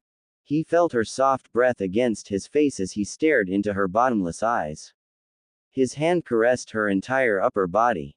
She held his strong arms, giving him all of her. She closed her eyes and kissed him weakly, but her feelings were behind it. It felt strong. It was a moment she would treasure for the rest of her life. It was the beginning of their relationship, a road bound to be full of bumps, but she knew that they could make it through. After she envisioned those precious moments, more images flashed through her sight, including moments of her time with Team 7, the happy and sad times. No matter what, he was always there. His smiling face was a constant picture. Her heart was swayed, but before she could even think about trying harder, she found the group. Just like that, Naruto had stayed in her thoughts, causing her to try her hardest. But this came too quickly. Hinata was completely stunned by the situation. The whole group was scattered, each individual lying in different places. There was so much blood. Her team was shocked as they stared at the open field. Kakashi, despite being struck with speechlessness for a moment, ordered everyone to split up and find survivors. She searched desperately with her keen eyes, trying to find her, the only person she truly wanted to find alive. She had to be okay. She had to. Naruto would be lost if. She saw a flash of pink, sheltered by some trees. She immediately ran as fast as she could. Her legs were tired but she ignored the pain. Sakura, be safe, please. She came closer and saw a familiar head of pink hair, the coils tangled and wispy by the recent fight. Hinata charged over and moved her so that she was facing her. Placing one hand under her head and the other under her back, she held her tightly and protectively. She brushed away some strands of hair to analyze her condition. She was beaten up badly. She had several broken bones, but the worst thing was that she had a deep wound on her chest. She was surrounded by a pool of blood. Hinata's eyes were wide with fear. She could barely feel her breathing. Somebody get help. Hinata called. Her voice was full of concern. She looked up to see if anyone had heard her. She heard someone calling back. Hi Hinata, she heard Sakura whisper. Hinata swiftly looked down again, shocked to hear her speak. Hinata knew a few medical techniques, so she began to rejuvenate her wound nervously. She tried to remain calm, but her emotions were consuming her. Sakura, hang in there, you'll be okay. She blurted out, trying to reach her. She held her hand tightly. Hinata, tell Naruto that I love him. Hinata, please, I never want to see him unhappy, she said, more strongly. Hinata was in a state of shock. She did not know what to say, or how to act. Then a feeling consumed her. One she had never felt before. Tears began to form in her eyes. You can't leave him. He needs you, more than anything. Hang in there, Sakura. She said, loudly. She squeezed her hand. She felt her breath weaken and gradually disappear. Then, she closed her emerald eyes forever, the ones that revealed so much of her. A medical nin who had heard her came. He knelt down next to her, examining her condition nervously, but realized that time had slipped out of their hands too soon. Sakura, she called, but received no answer. The tears fell mercilessly. She started to tremble as she let go of Sakura's hand. At that moment, she heard someone come. Then she fell apart inside. Sakura, she heard a familiar voice whisper. She knew it was him. Thoughts swirled through her mind as she slowly turned around. Why was he here? How did he find this place? He can't be here. He'll break. He approached her slowly. All the life in his eyes was drained. The ocean which existed within his orbs was now frozen. Hinata immediately stood up, not knowing exactly what she was doing. She did not know what to say either, but she knew that he could not see her like this. Naruto, she whispered, but that was all she managed to say as she watched him ignore her and walk straight over to Sakura. She stretched out her hand slightly, but it was to no avail. He sank to his knees and took hold of Sakura with trembling hands. The medical nin hurriedly walked away, leaving her and Naruto there. Then and there, the only thing that swam through his mind was Sakura. She was all he could see and feel. Seeing Sakura lying there broke every part inside of him. He wanted to see her move and smile. But she was just lying there, lifeless. She felt cold against his body. And he could not do anything to bring her back. He felt emptiness capture him at that moment. He rested his forehead against Sakura's, closing his eyes tightly as he felt tears run down his marked cheeks. They felt so cold and hard against his skin. She did too, and he shouted. He shouted so loud that it broke Hinata's heart. She stood there, motionless, not knowing what to do. She could not move as she watched Naruto fall apart. Then and there, she felt a wall rise between her and Naruto. It was impenetrable. She could not comprehend the meaning of it, but she felt useless and unimportant. She felt like she had let Naruto down. She had not done enough. She felt weak at that moment. Damn it, damn it, damn it. She heard him mutter, his voice gradually growing louder. He squeezed her arms gently, and he started to tremble even more. Sakura, he whispered. His voice was broken due to the fact that he was crying. The tears fell like rain, landing on Sakura's lifeless face.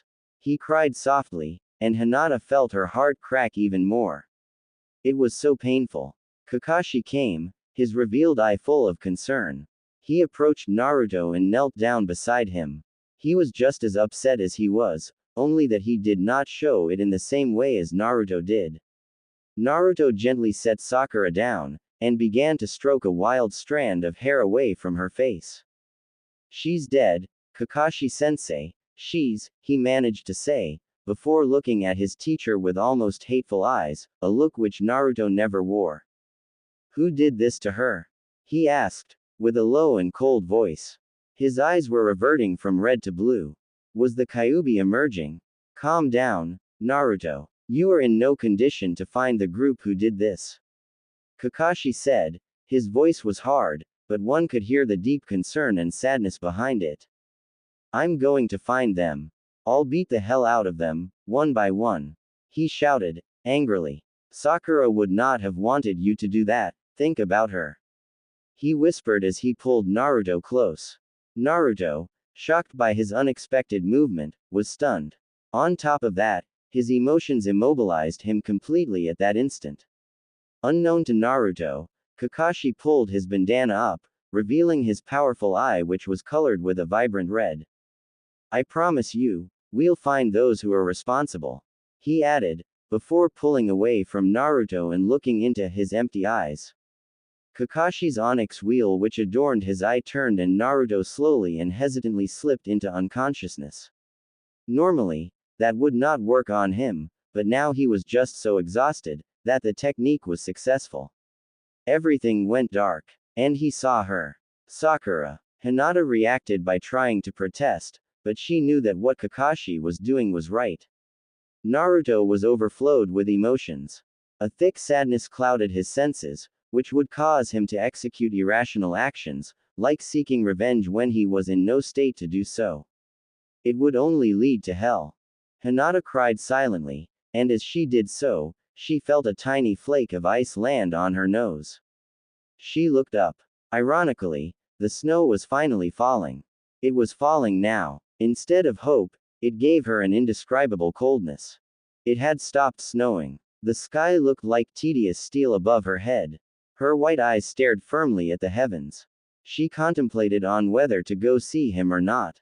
What would she say? How would he look at her? She was questioning her capacity, whether she was strong enough to help him.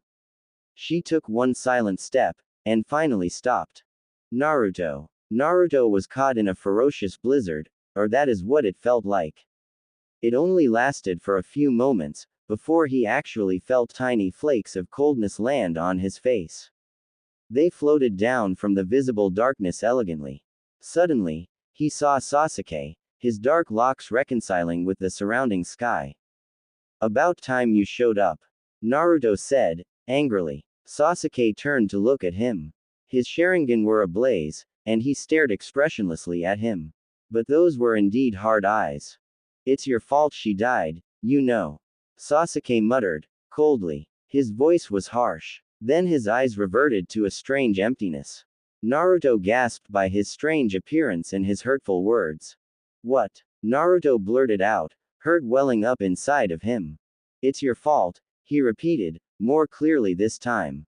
Naruto's eyes widened, feeling his body crack. His words were so strong, that they wrapped around him. He could feel their entities pierce him. Sasuke, but before he could say anything else, his friend was gone and in his place was Sakura, swaying weightlessly in the hidden air. Her pink hair was gracefully floating and her face was devoid of all emotions and life. She looked like a doll. Sakura, he shouted, stretching out to touch her. As he made contact with her, she shattered into pieces, just like fragile glass. He stood there for a few moments in shock. He just broke her. Unable to remain calm, he desperately tried to gather the pieces, calling her name several times. When he picked up a certain piece, it cut his hand, and he began to bleed uncontrollably. Hopelessness taking over, Naruto shouted loudly, his tears mixing with the blood that he had smeared on his face. They landed on the ground, refusing to evaporate. Instead, they were solid and unbreakable, never to disappear. It's your fault. Naruto woke up from his dream stressfully with a strange heaviness, as if it were pulling him down. He rubbed his eyes roughly to sharpen his sight, and as his vision became clearer, he noticed that the room he was in was empty. He was in the hospital. The dream was horrible, and then he saw a wave of images from that day and remembered. He clutched the sheets with angry fists, trembling with emotions. Sakura was gone. He would never see her speak, cry or laugh again. He found it hard to believe, and he did not want to believe it, but her motionless body was all he could see, reminding him strongly that she was indeed gone. The door swung open and he heard someone enter, but he did not have the will to look up, because he knew that it was not Sakura. Tsunade approached him adroitly, her eyes shadowed with concern and understanding.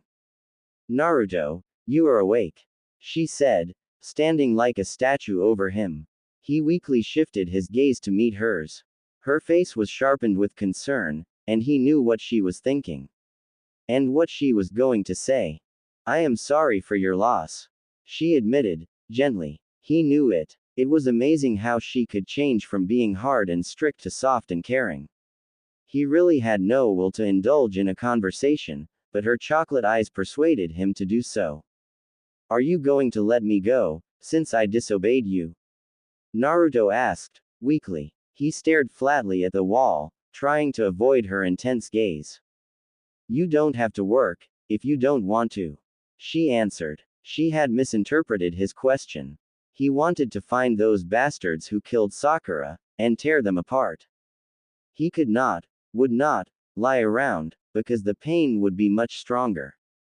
He knew that. Let me find those rogues, Naruto insisted, tonelessly. Tsunade sighed, before taking Naruto's cheek, forcing him to look at her.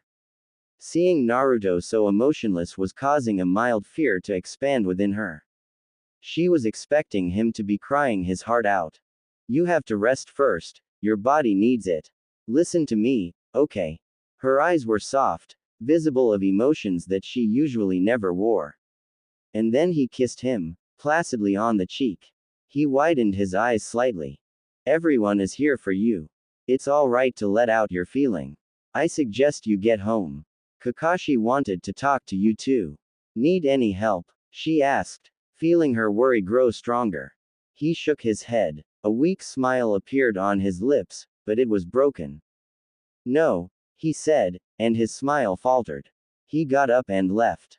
The air was frozen. Naruto walked home, his face painted with sadness. Naruto's radiance was unusually dull, losing all its brightness step by step. His path seemed uncertain as he walked down it. The grayness suffocated him, enveloping him mercilessly. It caused his pain to strengthen. Who was he going back to anyway? Whenever he was going home in the past, he had someone waiting for him. Now, there was no one. No one. He decided to go home and just sink into the sheets, remind himself of her. When he approached his home, he noticed a dark-haired girl standing by the unwelcoming door. She turned around, her hair swaying lightly in the wind. He shifted his eyes to meet a white gaze, full of concern, but she was trying to smile. Hinata, he whispered, barely able to acknowledge her frail presence. He thought he had seen Sakura, but those snowflake eyes had snapped him back into reality. Hinata hesitantly approached him, her radiance glowing with carefulness. Naruto, I was looking for you. She whispered uncertainly. Everyone's been really worried about you. She mentioned, softly. She noticed the hard expression on his face, almost cold. He was devoid of that unique vividness he usually had. This awakened a worrying feeling within her that stirred. Is that so? He said, half-heartedly with that firm, small smile. He brushed past her. Naruto, she said, as she grabbed his arm. He looked at her with wide, sapphire eyes. I am really sorry. If I had used my Byakugan better, we would have found them sooner. We could have saved her, she began, thoughtlessly. She did not know if what she was doing was wise, but she wanted to be a source of comfort to him. What are you doing, blaming yourself? He asked, with a slightly baffled tone. Hinata released her soft grip around his arm, staring at the ground with mild regret. Hinata, look at me. He stated, softly. She looked up at him, her eyes almost welling up with lost tears. His face was warmer now, but his azure eyes were filled with a soft pain. It was not your fault, okay? She chose to go on that mission, knowing the consequences. He said, sincerely. His face and those words, however, were twisted with apparent guilt. Noticing this, she looked down. She could not yet stare into his unnatural blue eyes with ease. Her shyness always took over. It's not your fault either. She whispered. Still, she found it hard to say this directly to his face. He did not say anything. He just smiled, if you could call it that, and unlocked his door. She peered up as she sensed his movement. Hopelessness overtook her again. Thanks for coming over, Hinata, but right now, I'd rather be alone. I'll see you later, he muttered. His tired back was facing Hinata's confused face. She then regretted not having done or said anything more. She wanted to help him so much, but he was not accepting it. She felt even a little bit hurt, or weak. Okay, she whispered. Or useless, sighing, clutching her scarf tightly with regret, she unwillingly gave up on him, for now though. She watched him disappear behind the door, and she just wanted to reach out to him, outstretch her arms and hold him tightly. He needed it, more than she needed it. The sky was colored with many shades of brown and thick clouds concealed the desperate stars. Naruto stared at the glistening stone, standing out distinctively against the brightness of the snow. He looked at her engraved name and stroked it affectionately, longingly. The funeral was difficult. Naruto could barely conserve his mask. People were weeping softly throughout the whole interment. Lee shed many tears, and Ino was crying sharply on Shikamaru's shoulder. He heard whispers amongst the crowd. Why was he not crying? They were astonished by Naruto's straight face. However, they were wrong. He was crying, so hard. He was crying, screaming loudly, inside. He did not know why it was not coming out. He could barely move. His eyes were like stone as he stared blankly at the picture of Sakura. Her strong, emerald eyes, full of pride, pierced his heart.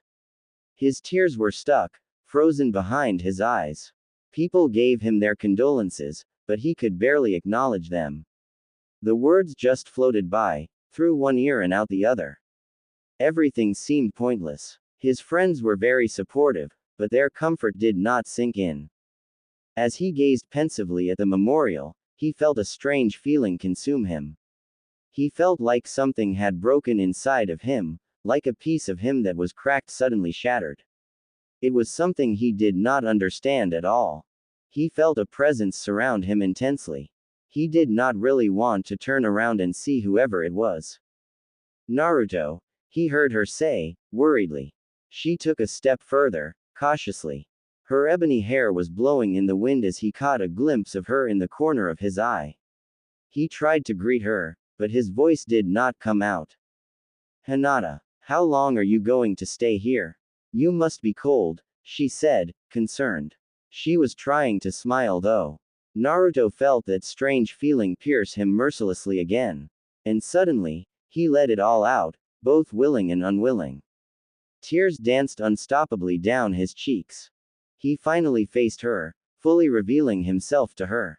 Her eyes widened slightly, seeing his vulnerable state. She felt like she was stuck in this moment. Everything was progressing so slowly. Hinata, he managed to say, before he sort of fell into her arms, and she immediately offered him her comforting embrace. He buried his face into her jacket, weeping softly. Slightly alarmed, but quickly understanding, she brought one hand to hold his lowered head, the other to stroke circles on his back. She felt his golden locks tickle her cheek. She held him strongly. Secretly, she had longed for this too. She wanted to see him cry, for she had been slightly worried by his lack of tears. He had always been such an intense and emotional person, which she admired greatly. Finally, she could help him. He had been holding it in for too long. All the emotions, the stress, the pain, collided at that moment. And he had someone to sort it out for him. He was starting to wonder why she was always there when he really needed someone to talk to be with, and to help him. She had done all that. He was grateful. I'm here, Naruto. You can let it all out. She whispered, strengthening her embrace to increase the effect and meaning of her words. He listened, and cried softly. And there they stood alone, in the middle of the white field, for a short time.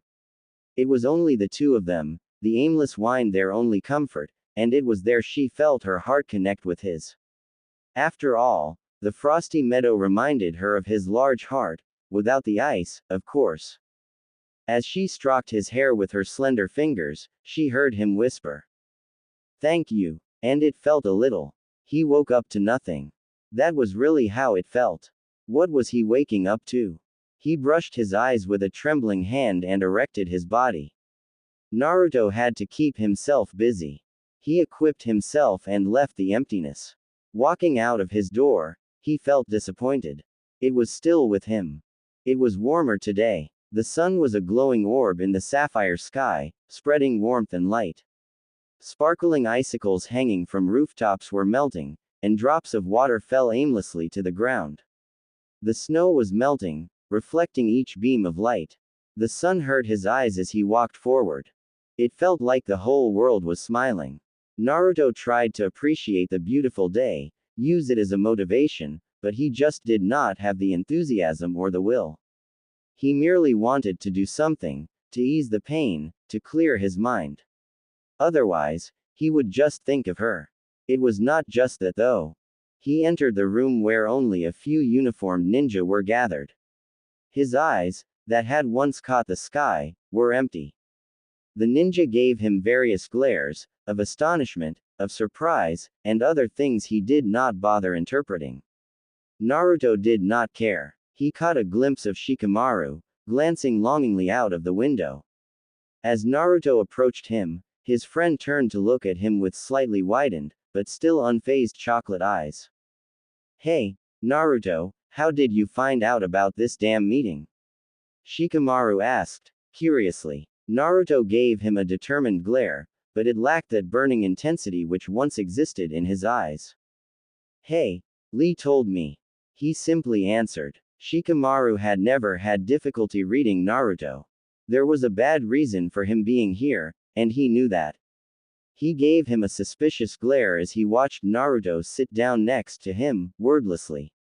Tsunade finally came in, holding some papers, and stood in front of her subordinates. The ninja greeted her with the obligatory bow, followed by expectant eyes. She smiled cunningly, feeling their intense radiance. Greetings, everyone. For those of you who are here today, are probably aware of the circumstances. Some S-rank missions came in, but there is one that is unranked, and therefore it is strictly voluntary. She began, firmly. Naruto did not get all of it, because he unwillingly blocked it out. For a moment, everything was inaudible. He was only interested in leaving as soon as possible so he could somehow erase the pain, her smiling face from his heavy mind. Soon, he heard her speak. So, who will volunteer? Immediately, Naruto slowly raised his hand, firm and stiff. His face was unreadable. Tsunade's earthy eyes widened with alarm, though she tried to conceal it. Naruto, I did not expect to see you here, she uttered, unable to hide the surprise in her strong voice. I'll take it, he said, obligingly, yet tonelessly. Tsunade was thinking that it was best just to drop the whole thing, but arguing with Naruto was not appropriate in front of the assembly, so she could only watch him approach her and take the scroll from her light grasp. It was a rarity that ninja survived this type of mission, and she feared that that was what Naruto wanted, but she mutely allowed him to slip quietly out of the room, a worried Shikamaru following him hesitantly. Naruto, what are you thinking? Shikamaru questioned, with a hard gaze. I'm helping out, Naruto answered. A false smile appeared on his face. You can't take on this suicide mission. You are not ready for that, Shikamaru insisted, trying to snap Naruto back into life. Are you trying to stop me? Naruto asked, with a calm, yet angry tone. Shikamaru stared at him for a moment, recognizing the determination in his voice. He had that before. Of course, when Naruto set his mind on something, there was no stopping him. Of course I am, idiot. Shikamaru retaliated, strongly. This time, Naruto actually heard his words. He sighed, recognizing the significance in them. Shikamaru, this is something I have to do, Naruto said, softly. He was at least trying to understand Shikamaru's rare worry. Why? Shikamaru asked, confused. Naruto walked past him, and Shikamaru stared intensely at Naruto's tired back. He really did not want to answer. It was something Shikamaru would definitely not comprehend, despite him possessing outstanding intelligence. Just let me go, Naruto said, turning around and giving him a faint smile. It was real this time. Shikamaru, although his face was as hard as stone, was affected deeply. He wanted to help Naruto, but like everyone else, they could only outstretch a hand and watch him slide away. Snowflake eyes searched for a head with golden locks, but she could not find him anywhere. Hinata tried to stay preoccupied with her duties, guarding the gates, but she could not really focus properly. From the majestic walls, she could gaze down at the entire village. It was beautiful. She could stare at the familiar and beloved faces of the village amongst the glistening snow. And she did not have to turn around. There were some benefits on possessing a 360-degree vision. But the problem was, she could not see him. She was growing worried, knowing that he was planning on working again. She nervously played with her fingers that hung down. And you are supposed to look stoic. Hinata-san, your shift is over, a fellow ninja informed her, politely. She sighed with relief. Before giving him a brief bow, she had not realized that time had passed so rapidly. Maybe on her way home she would bump into Naruto, she hoped so at least. She walked through the busy streets of Hidden Leaf, making her way home. Surprisingly, there were quite a lot of people. However, everyone in the crowd seemed to diminish before her. The bustling noise was drowned, as her thoughts took over. Naruto. Suddenly, she saw a friend. She smiled, but when she fully noticed the hard expression on his face, she grew alarmed. Shikamaru-kun, she greeted, approaching him carefully. Then she saw an apparent worry swirl in his dark eyes. Why did she have a bad feeling? What's the matter? She asked. Shikamaru was not surprised. He knew that Hinata was not a slow person. In fact, she was one of the few girls he knew who was especially attuned and aware of other people's feelings.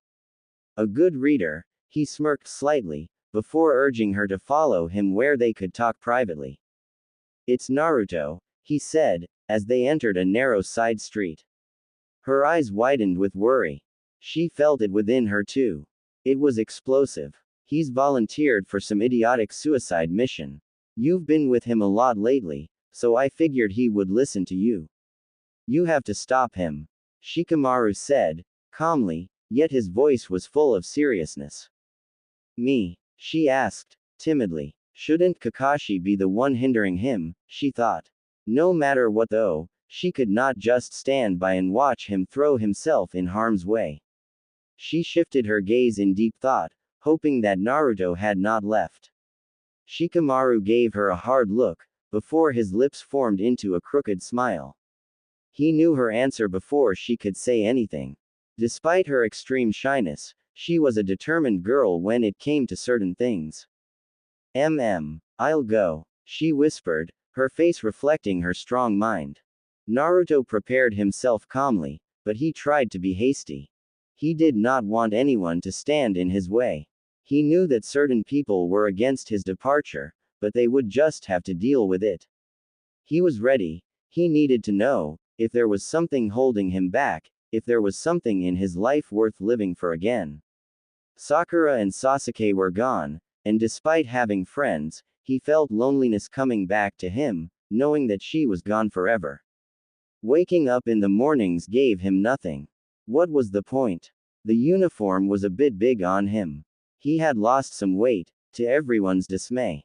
They all knew how much food Naruto usually consumed. Always hungry, always smiling, he just did not feel like doing that lately. He closed the door shut and walked down his affixed path, but not unhindered. As he made his way through the diminishing snow, he noticed a figure walking towards him. He knew who it was. Her strands of dark hair and her contrasting white eyes were matchless. He tried to smile. Naruto was happy to see her, but he did not want her to know where he was going. If those circumstances occurred though, he would just have to face it. Hey, he greeted, innocently and plainly. He noticed the worry gathering in her eyes. Naruto, what are you doing? She asked, with an almost frightened tone. And then he realized that she knew. Hinata, he began, ready to explain, but she shook her head vigorously. Why are you doing this? It's too dangerous. You might get killed, she said, and it was probably the first time he had seen her so worked up. He sighed. She would not understand either. No one would. Challenging himself was the only way he could find a reason to live. Besides, going on a hard mission would make her diminish from his thoughts. He was not about to tell her that though. I don't really care anymore, he said, ignoring her strong eyes that almost made him reconsider. She was shocked to hear those words. Where was his eagerness, his burning spirit, his unique enthusiasm to grasp every opportunity to grow, to live another day, his happiness to be alive? You can't say that. Have you forgotten the important things in your life? She asked, softly. She lowered her gaze, staring flatly at the compressed snow. Naruto gave her a questioning look. You taught me to be stronger, that my dreams were not so hard to achieve, if only I believed in myself more. What about your dream, Naruto? What about your friends? She continued, her voice losing its strength along the way. Naruto was slightly shocked to hear her question him this. Since he had nearly only been thinking about Sakura lately, Everything else had been forgotten. What is important when Sakura isn't here? That's why I'm going. I need to know if those things are still important and worth something to me. He whispered. In the end, he opened up his heart to her. It was the only way he could make her realize. Sakura would not like it if you did this, she said, barely audible. He widened his eyes, but did not say anything. He looked away. I don't want you to go, Naruto. She whispered, tears welling up in her empty eyes. Sorry, Hinata, he said. A strange expression graced his features as he slowly walked past her. Naruto forced himself to ignore her. She was immobilized. It felt like her body stuck in the moment. She lowered her head, and her hair slid down her shoulders. Not knowing what to do anymore, or what to say, she impulsively raised her head with afraid and wide eyes. She turned around. Naruto, she said, but the path was now empty, and he was gone. The wind was her only company as it ensnared her, reminding her of the cold air that seemed to consume her. She could only stand there, watching the empty path, where Naruto should have been. Naruto. Naruto made his way through the enclosed forest under the dark sky, instinctively holding his deep wound which adorned the side of his stomach. He felt a sting of pain rush through his ribs. Breathing heavily, he clutched the important scroll tightly and increased his speed, despite knowing that he was overstepping his limits. He ran, and he did not know where he was exactly running to. He had dealt with the enemy and was certain that there were no reinforcements.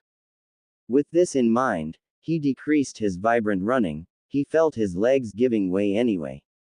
For some reason, maybe it was because his vision was unwillingly blurry, but he missed that protruding root in front of him as he approached, and fell over. The snow broke his fall, but it still hurt like hell. He lay on his stomach, and saw a cloud of breath encircle his face. His eyes felt weak. His whole body felt weak, even before he left, which annoyed him to no end. He did not like the sensation that ran through him. Emptiness, it was a strange feeling. Something was supposed to be there, creating wholeness, completeness. Damn it, he missed her. He just lay there for a moment, and eventually figured that this was the time to come to a conclusion. What if he just did not bother to get up, what would happen? Was there even any point in continuing? Is there something holding him back? He tried to find an answer, but it was only Sakura he saw, making him feel like closing his eyes and never waking up, so he could be with her. Why? Then, for some strange reason, he thought about his childhood dream. Naruto smiled brightly. When I grow up, I want to be the next Hokage. That is my dream, he said, energetically. He crossed his arms, pleased with himself. His team smiled, shaking their heads. They recognized the familiarity immediately. I will receive the acknowledgement I deserve. He narrowed his eyes with determination. He thought about his friends. Naruto watched his friends hurry over to the infamous ramen place. He thanked his lucky stars that the loneliness that frequently consumed him had diminished. He was happy. What are you doing, Naruto? Come here, Shikamaru said, with a sly smile. His previous thoughts were broken. He looked up, meeting their intense gaze. Neji, Shikamaru, Kiba, Choji, Lee, Shino, Ino, Tenten, Sasuke, Sakura. And Hinata. He thought about her. Why was she holding him back? She had given him strength when he had none, and she was the one who reminded him of his nearly forgotten dream, which had sunk in the depths of his mind after Sakura passed away. Sakura. He was indeed close to the end, but Hinata had reminded him that he still had important things in his life, like friendship and dreams. And she had slowly become a good friend, in such a short time. She was important. Wasn't that enough? Wasn't everything he still had enough? He felt tears dance vividly down his cheeks, merging with the empty snow. He cried. Is it enough? Like Hinata said, Sakura would not have wanted this anyway, he realized. So, he gained a new feeling in his heart. A reason to live was for Sakura, for his dream, and for friends. For Hinata. And Hinata's worried face was all he could see now. He had to see her. He just had to. He slowly gathered his strength. Ignoring the pain, he stood up, determined, still empty, but no longer confused. Have I found it? Hinata sat in her bed, relieved to be home from yet another guard duty. She put on some casual clothing and sat on the bed, nervously clasping her hands together. She simply had no idea what to do when she was nervous, especially when it involved Naruto. She was worried, and that feeling was irreplaceable, unerasable. It would always be there, until she knew that he was back safely. He should have returned yesterday, so something must have happened to him. She stared at the door, wishing he would come through it. Playing with her coils of ebony locks, she hoped he would be alright. She was obviously not being so alert, because when she heard a tap on the window, she gasped, turning her head to see what it was. Her eyes widened. She saw him, Naruto, staring through the glass with tired eyes. Naruto, she uttered with surprise, hurrying over to the window to let him in. She was shocked to see his terrible condition as he climbed in. She noticed him putting all his weight on one leg, and his hand holding his ribs tightly. However, he had been bandaged up, but it was clearly not done professionally. Did he not accept enough treatment from the nurses? He was panting, so he must have been running. Naruto, what? She began, but was immediately cut off. Don't say anything, Hinata, just listen to me. He said, rather loudly. She was stunned to see his eyes full of emotions, which had been absent lately. They glistened like stars. She led him to her bed, and they both sat down. He faced her. While I was running I fell, and at first, I thought that maybe it was better if I just never got up. He began, lowering his head. Golden strands of hair fell over his face. It was then I found out that there is something important left in my life. Sakura is gone, but then I thought about you, and what you told me, about not giving up, that I still had a dream, and friends. And that Sakura wouldn't have liked it if I just gave up. I saw you. You held me back. He said all this in between gasps, and his voice breaking. She heard every word though, and she realized that once again, his different feelings were colliding, so this was his outpour. Tears slithered down his cheeks, and she was completely overwhelmed. She tried to say something, but the words did not come out. Hinata was speechless. She felt her face warm up. For once though, she did not care. That's why I came back, he finished, but his voice was barely above a whisper. He suddenly let out a groan of pain, and Hinata grew even more concerned. Naruto, you need medical attention, she said, worriedly. Naruto shook his head, still not looking up. I'm fine, Hinata. I heal quickly, remember? He said, confidently. That sounded more like him. Suddenly, he leaned his head against her shoulder. Thank you, Hinata, he said, whisperingly. She couldn't move. His close presence made her heart skip beats. She shook her head slightly, trying to keep a straight face.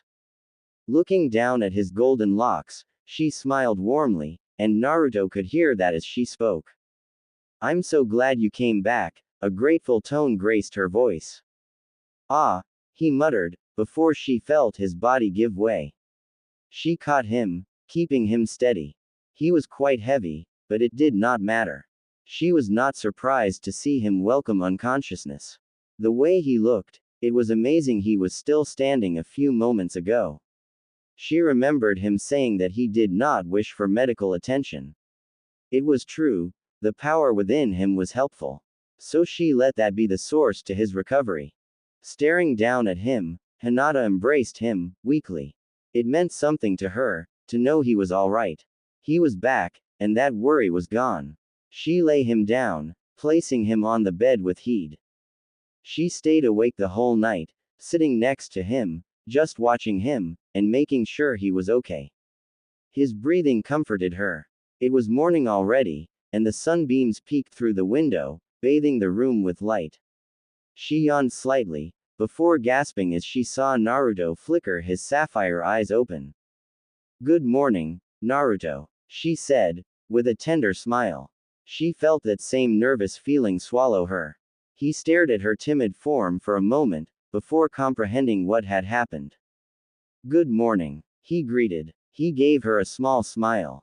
It was nice to have someone to wake up to. And something to live for. Meanwhile, in the morning mist, two silhouettes that broke the thickness, strode forward, and everyone who saw them, wore shocked faces. The younger man looked up, his dark locks swaying in the wind. "I'm home," he muttered. Naruto was gazing at the sky. It was gray, the clouds drifting like free angels. The snow had diminished completely and the withered leaves decorated the village now. Brown, golden, red and green stars, all gathered together. Some flew delicately through the sky, others rested on the ground. He was walking through the streets, aimlessly. He just needed some air. His house was empty, and it was swallowing him. He brought his gaze back to the road. He smiled when he saw her.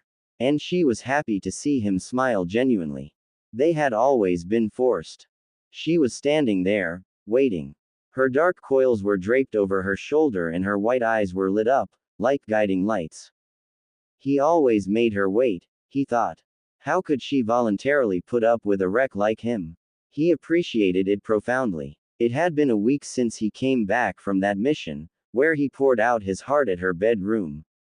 He had gone home in the morning, and later that day, he had met her coincidentally. At first, he merely wanted solitude, and just had to sink into himself. Think about her. But then, he realized that he needed to unleash his heart's voice. And she was willing to listen. She was always supportive, giving him those shy smiles which calmed him. She always tolerated him, even though he frequently sought seclusion, even though he built a wall, a barrier around him. He did not completely let her in, and she accepted that. He was lucky. They had met each other almost every day since then, both intentionally and by chance. She was starting to become a vital source of comfort to him. She walked over to him, her eyes staring timidly at the ground. "Hello, Naruto," she said, finally meeting his gaze with a small blush adorning her cheeks. "Yo, Hinata," he said. He raised a hand in the air. "How are you feeling?" Hinata asked, softly. "I'm okay. I just want to," he began, distantly. He did not want to encumber her any further. She was carrying more than enough weight already. He just wanted to do something fun for a change. He just wanted to be distracted. He just wanted to laugh. "Do you want to get something to eat?" she asked, breaking his thoughts. Naruto reacted. "That was unexpected. I thought we could go get some ramen," she said, gently. She wanted him to forget his pain, and take him somewhere fun, where he could develop his smile. Besides, he was not eating properly. To her surprise and relief, his stomach growled loudly in response. She made a small giggle, and he smiled embarrassingly. Naruto stroked the back of his head apologetically. "I am pretty hungry. Let's go," he said, nodding his head. "Oh, okay," she agreed amiably. They began to walk towards the restaurant. She gave him bashful sideways glances now and then. "Did you deliver your report?" he asked, starting a conversation with mild curiosity. "Yes, I did. But I nearly forgot and I overslept too," she answered, embarrassed. She automatically brought a hand to her mouth. He smiled weakly. In the back of his mind, he knew that he was a reason for her absent-mindedness. He found it amusing. They eventually came to their destination, and there they were welcomed by not only the cheerful chef, but to Naruto's surprise, all of his friends. "Yo, Naruto," Kiba greeted, happily. The group approached him, giving him bright smiles and nods. "What are you all doing here?" he asked, his cerulean eyes wide. He felt an arm loop around his neck. "We were waiting for you, idiot," Shikamaru said, in his normal tone. He was smiling cunningly at his friend though. Naruto scanned the faces and was touched. He even felt his heart skip a beat or two. "Are you hungry?" Naruto-kun. We've already ordered, Lee said, bouncing energetically over to the nearest table. They all sat down. Neji, Naruto, Hinata, Shikamaru, Lee, Kiba, Shino, Choji, Tenten and Ino. Wow, I did not know you were all coming. Naruto admitted, shock still woven in his voice. His smile was overwhelmed, grateful and for once, as bright as the sun, which pleased Hinata. We all planned this behind your back. Tenten informed him. Yeah, so enjoy it and eat. Choji added, and his eyes grew wide as the food arrived. He immediately began to gulp it down with intensity. Amused, they all began to laugh. Even Naruto chuckled. Oi, Choji, you're going to get fat again. Ino proclaimed, pointing at him with her chopsticks. Laughter echoed throughout the room. Naruto watched their smiles, and gratitude swirled within him. He was so thankful to have friends to lift him up. Even though the most important thing was taken from him, he still had things to live for, and to help him move on. His thoughts blocked out the noise, and he looked at Hinata, who was sitting beside him.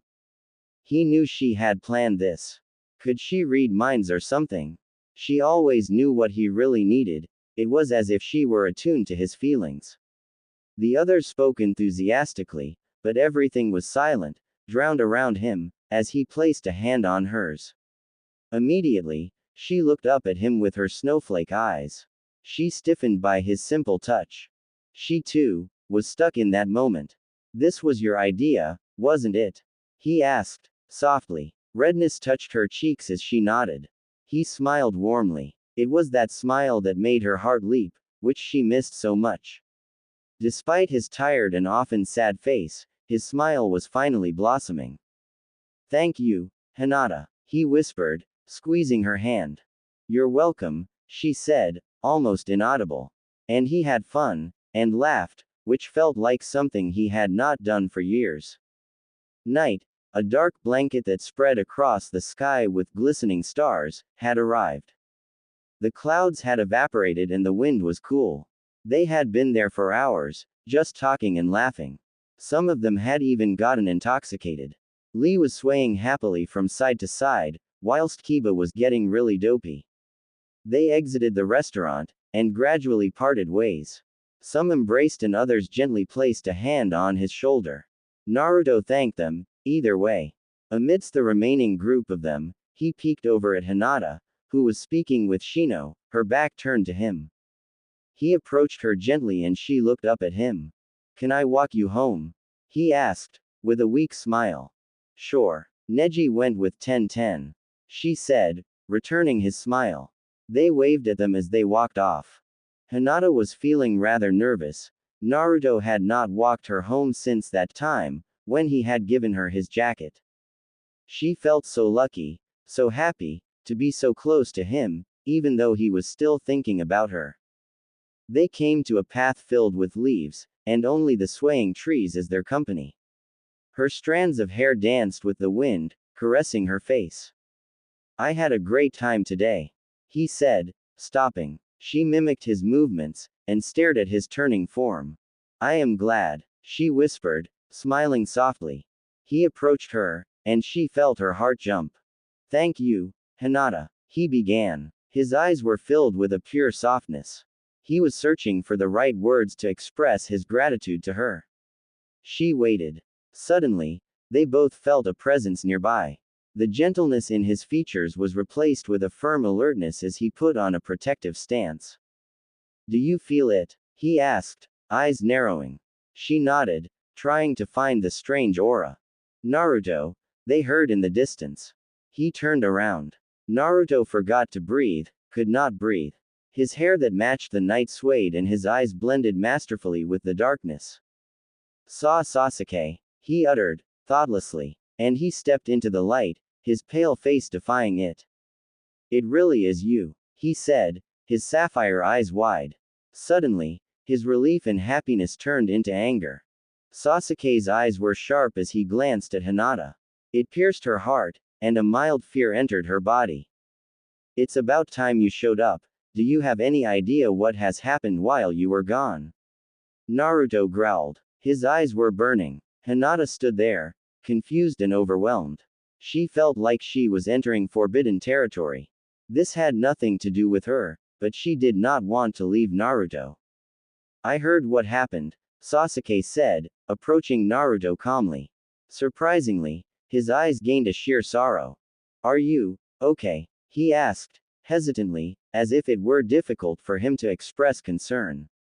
Like hell I am. You were not here when I needed you, Sasuke, and you just fucking took your time.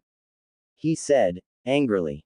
I tried to get back when the news reached us, but we were delayed, he explained, just as angrily. Don't you feel anything? This is Sakura we're talking about. Naruto asked. He sounded hurt. He was upset to see Sasuke stand before him with such an emotionless face. Of course I do, idiot. He countered, quickly. Sasuke sighed. Listen, can we talk somewhere else? He asked, seriously. His face was hard. Naruto did not respond immediately. He debated whether it was right to leave Hinata like this. However, he and Sasuke needed to talk, and it seemed like Sasuke was coming out of his shell for once. He looked at her, his face reverting to an apologetic expression. He had no idea what to say to her. She must be fairly shocked as well. I have to go, he whispered. His now empty orbs evaded her gaze. Her stare always made him want to stay. Hinata tried to say something, but her voice was lost. She only made a small noise of acknowledgement. I'll see you later, he said, with a forced smile. And the two of them proceeded forward. Hinata watched them leave. Just when Naruto was beginning to smile again, a piece of his past had come back. She felt disappointed, knowing that her attempts were more or less useless. She had tried so hard to allow him to shed his heavy skin, yet it was all in vain. She felt that wall arise between them when they parted ways. He was saying goodbye, inside she was saying 3 words. I just want. She could not finish her thoughts. Sasuke led Naruto to a secluded area. Naruto looked hesitant, trying to figure out what to say, how to deal with his anger. It was swirling, flowing through him wildly. Sasuke, if you have something to say it already. He said, irritably. Sasuke's face was painted with struggle. He was picking the words too. I made a mistake. I should have been here. He began, carefully. He looked at Naruto strongly. I'll miss her, every day. Naruto's eyes widened. Not expecting to hear that made his heart bounce. And his eyes were shining distantly. Were there tears somewhere behind there? However, anger reawakened within Naruto, for he could not believe his words. Really? You have a funny way of showing it. All you care about is yourself. Naruto growled. His gaze was as sharp as a blade. Do you know what she told me, if something happened to her? Sasuke shot back, quickly. Naruto's eyes grew softer, but the anger was still evident in them. She told me to look out for you. And that is what I plan to do, no matter how annoying it gets. He finished. He gave Naruto a sharp smile. Again, Naruto forgot to breathe for a moment. He had forgotten how much Sasuke had changed. His cold attitude was still apparent, but there was a small warmth there, in his softer eyes, and his radiance. Sasuke could not apologize directly. He acted, showing how sorry he was, instead of speaking those words. Naruto just nodded, silently accepting his hidden apology. Sasuke looked up, staring firmly at the cold sky. Sakura, you left too early. Come back to us. The next day, Hinata was making her way to headquarters dutifully. The sky was empty and dull, almost colorless. It was probably going to rain. She thought about Naruto, and the way they parted. She did not like it. There was something about Sasuke's stare. It ensnared Naruto, and took him away. He took away his blossoming smile, reminding him of his hollow pain. He would probably help Naruto from now on, but at that moment, he did the exact opposite. He stole. Hinata, she heard a deep voice utter. She closed her eyes for a moment, before meeting his. Their contrasting eyes, ivory and ebony, pierced each other. Automatically, she raised her alertness. Hello, Sasuke-kun, she replied, softly. Listen to me, he began. She looked at him curious, cautious eyes. Keep your distance from Naruto. I know what you are up to, he said, coldly. Excuse me, she was shocked by his insensitive words. You can't take her place. You never will, he continued, piercingly. Hinata felt immobilized. Why was he acting like this? Was he trying to protect Naruto from her? I don't understand what you mean, she said, timidly, yet she looked up at him with strong eyes. It was forced though. I think you do. See you, he said, icily. He gave her a cocky smile, before walking by her casually. Her body was stiff as she felt his presence gradually diminish. She could not move. Was he afraid that she would hurt Naruto? Did he believe that Hinata was trying to take advantage of Naruto, since he was in such a vulnerable condition? Now that Sakura was gone, was she trying to acquire her place in his heart? Was that what Sasuke thought? Maybe that is what you are doing. And the rain began to fall bitterly, piercing her soul. Had it been colder, it would have been snow. It strengthened the conflict that resided within her. What was she going to do? A raw, striking feeling enveloped her. I am trying to take her place. She ran away, disregarding her surroundings, her duties, everything. At that moment, nothing mattered. Her halo just cracked. A few hours later, Naruto was walking calmly with Sasuke, regarding the strangers intensely that passed him. In the back of his mind, he was keeping an eye out for Hinata. They had parted so abruptly the other day. He wanted to talk to her. He wanted to make sure she was okay. He felt cold. The rain was piercing his soul. Naruto, you seem spaced out. We have a meeting, you better focus, Sasuke commented, with annoyed closed eyes. He wore a smile though. Sure, he said, distantly. Then he noticed a pair of white eyes glistening amongst the crowd. They were coming closer and closer, and he prepared a smile for her. She did not smile back. She seemed confused, which surprised Naruto, giving him an incomprehensible feeling. Her eyes were so hollow. She looked at Sasuke with wide eyes, and he glared at her strongly. Hey, Hinata, I was wondering where you were, he said, his voice woven with slight shock. He maintained his smile though. Where are you off to?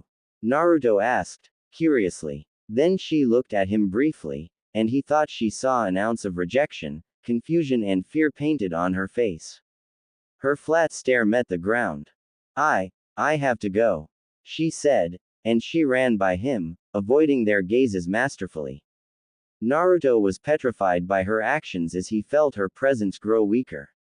He was not completely hurt, because he knew that something, or maybe even someone, was pulling the strings, controlling her emotions. He was confused. He felt even lost, because she felt so out of reach. He just let her go, even though he wanted to shout her name. He just could not find himself to act. What happened? He clenched his fists and turned around to see her running form. He was too late. Hinata. Naruto stared distantly at the dreary sky. He found himself doing that often recently. Was he searching for something? He thought maybe that if he gazed strongly enough, he would see her face, giving him an uplifting smile. All he saw though was a swirl of stars, or in this case a blanket of clouds. He knew though, that when he was confused, he sought guidance from the sky, which was actually rather absurd. He just found it comforting, really. He did it automatically. He thought about Hinata, because her eyes were like the sky, white and comforting.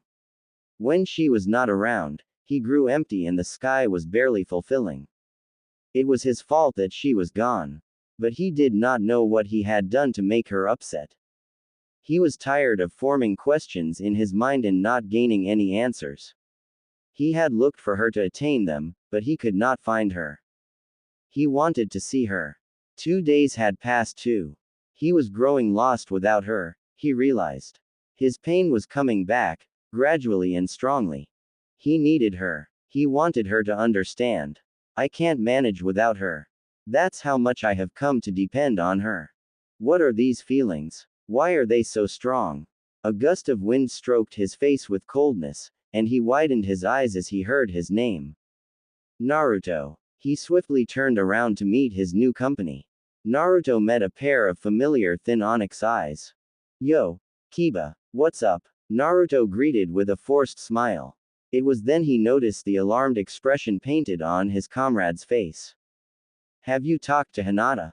Kiba asked, abruptly. Naruto felt a strange feeling swirl within him. Worry. No, that was already there. He had been concerned for her ever since that day. It was relief. Was he finally going to learn the reason behind her behavior? No, I have not. Is she okay? He asked, unable to hide the evident concern in his voice.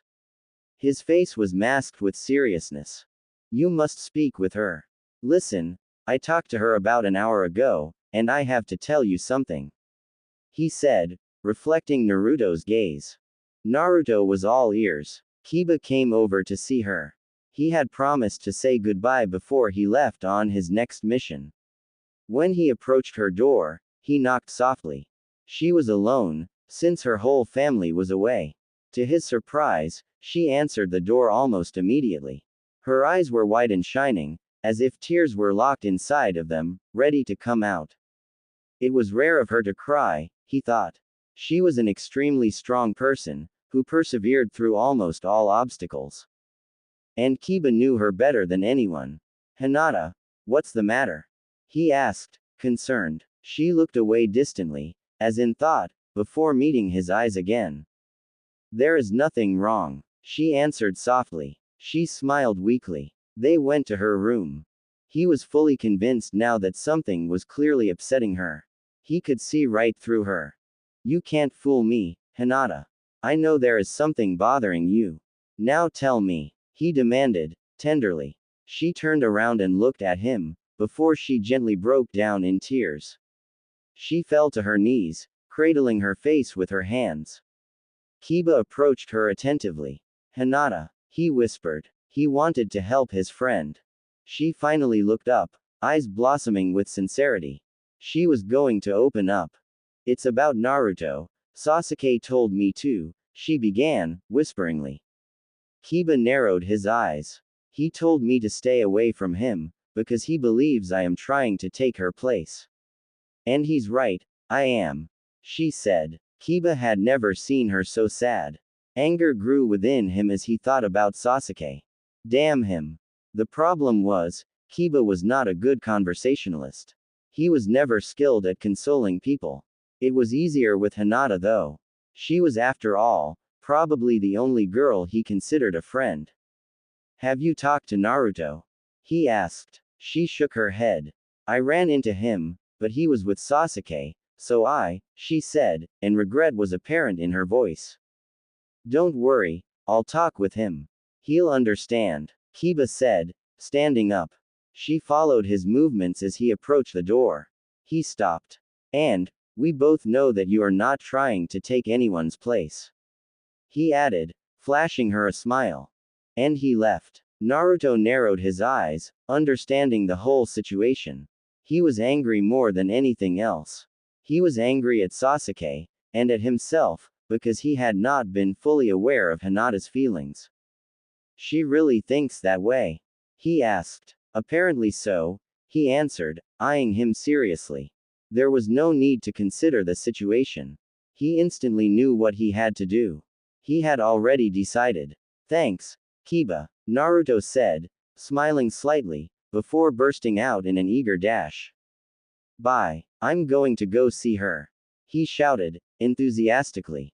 Kiba smiled. See you later, he replied, and continued onwards. Hinata's exceedingly long hair like a curtain adorned her back and lightly touched the bed. She was just sitting there, waiting.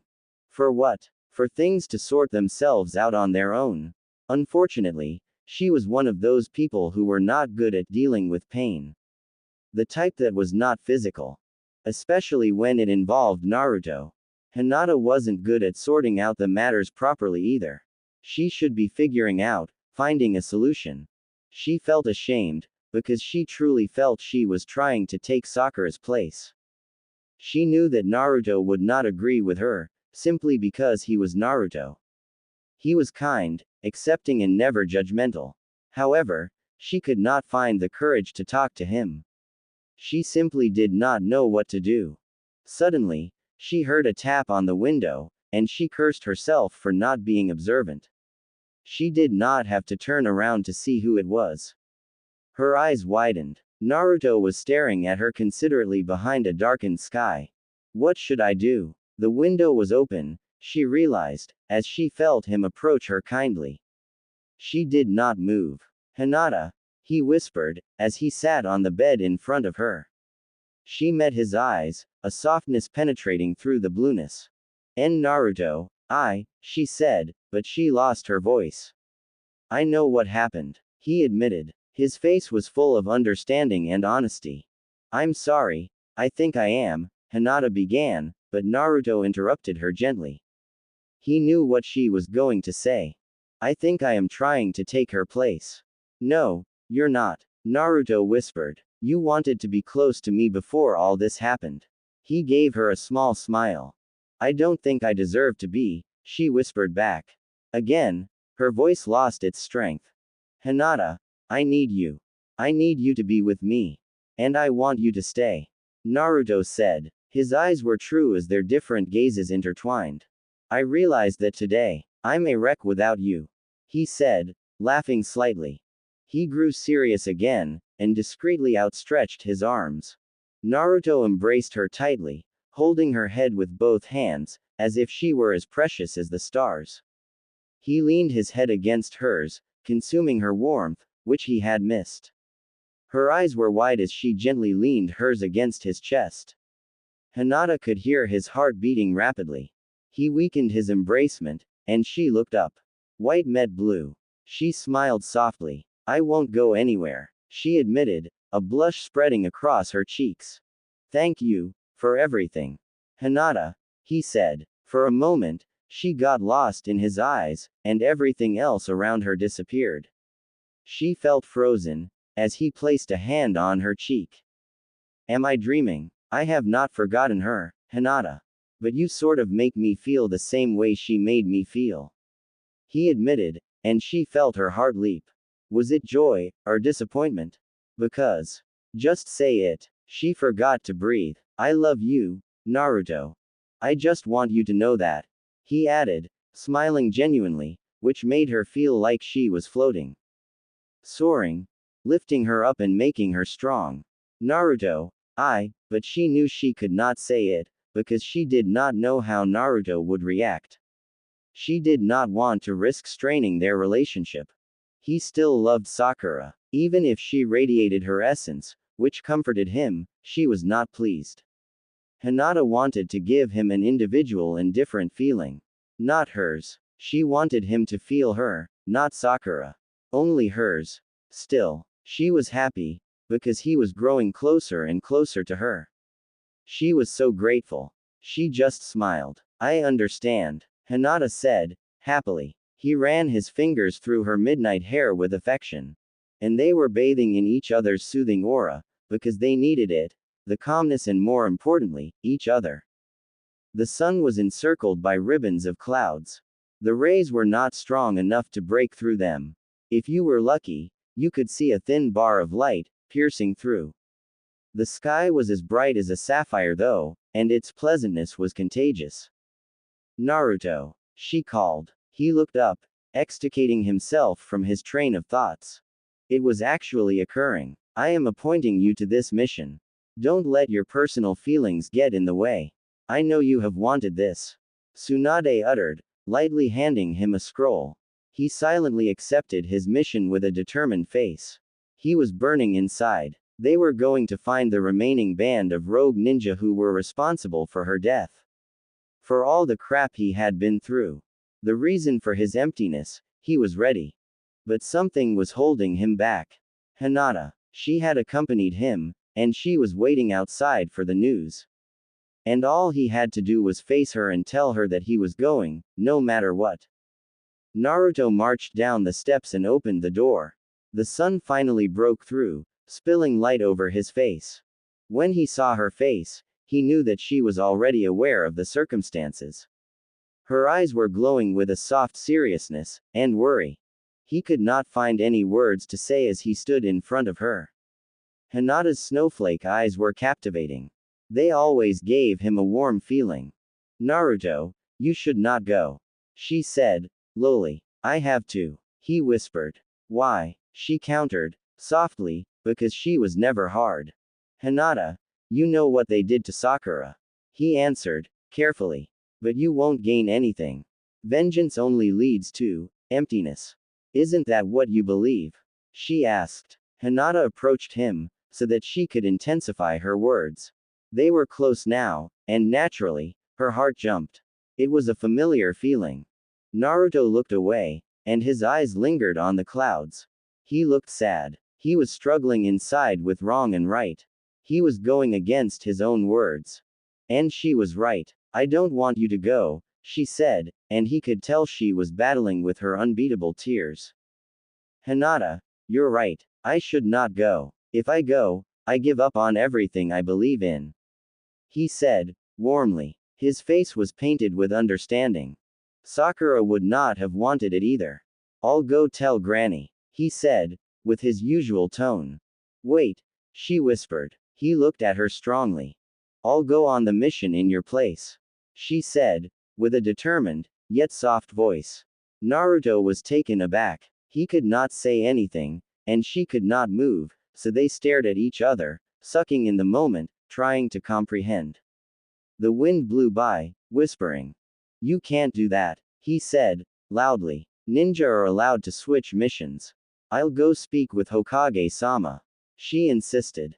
But Hinata, this is a dangerous mission, he said, not sure what was swirling inside of him. I can handle it, Hinata whispered. She began to proceed forward, slowly. She could not tear her gaze away from his face though, and it was taking all her courage to move her feet. Why do you want to do this? Naruto asked, suddenly. She stopped, thought for a moment, but felt her heart cave in. She knew she could not say it. Because Hinata managed to say, but she felt too compressed to continue. She took a few steps forward. Because I love you. Then she stopped again. She slowly turned around, and smiled. It was the bravest smile he had ever seen. Because I want to do this for you, Hinata said, with a smooth tone. Softly, like an angel, she walked over to him. She gently took his hands, and he felt her hands shiver slightly. They were warm. Will you let me? She asked. Naruto did not know why she wanted to do this.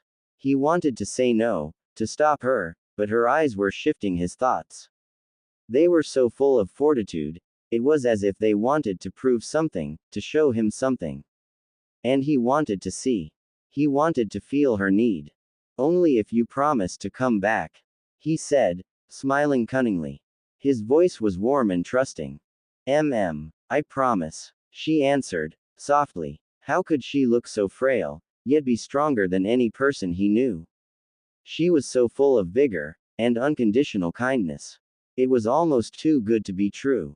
He watched her leave, and he realized at that moment, how lucky he was to have her in his life. She was preventing him from sinking into himself, subdued within flames. What are these feelings? He wasn't sure, but they were strong, nearly consuming him.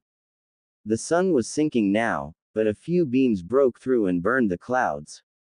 The sky was lit like a vibrant flame. His hair matched that golden sky as it blew in the wind. Hinata was going to leave with her team. He had promised to see her off.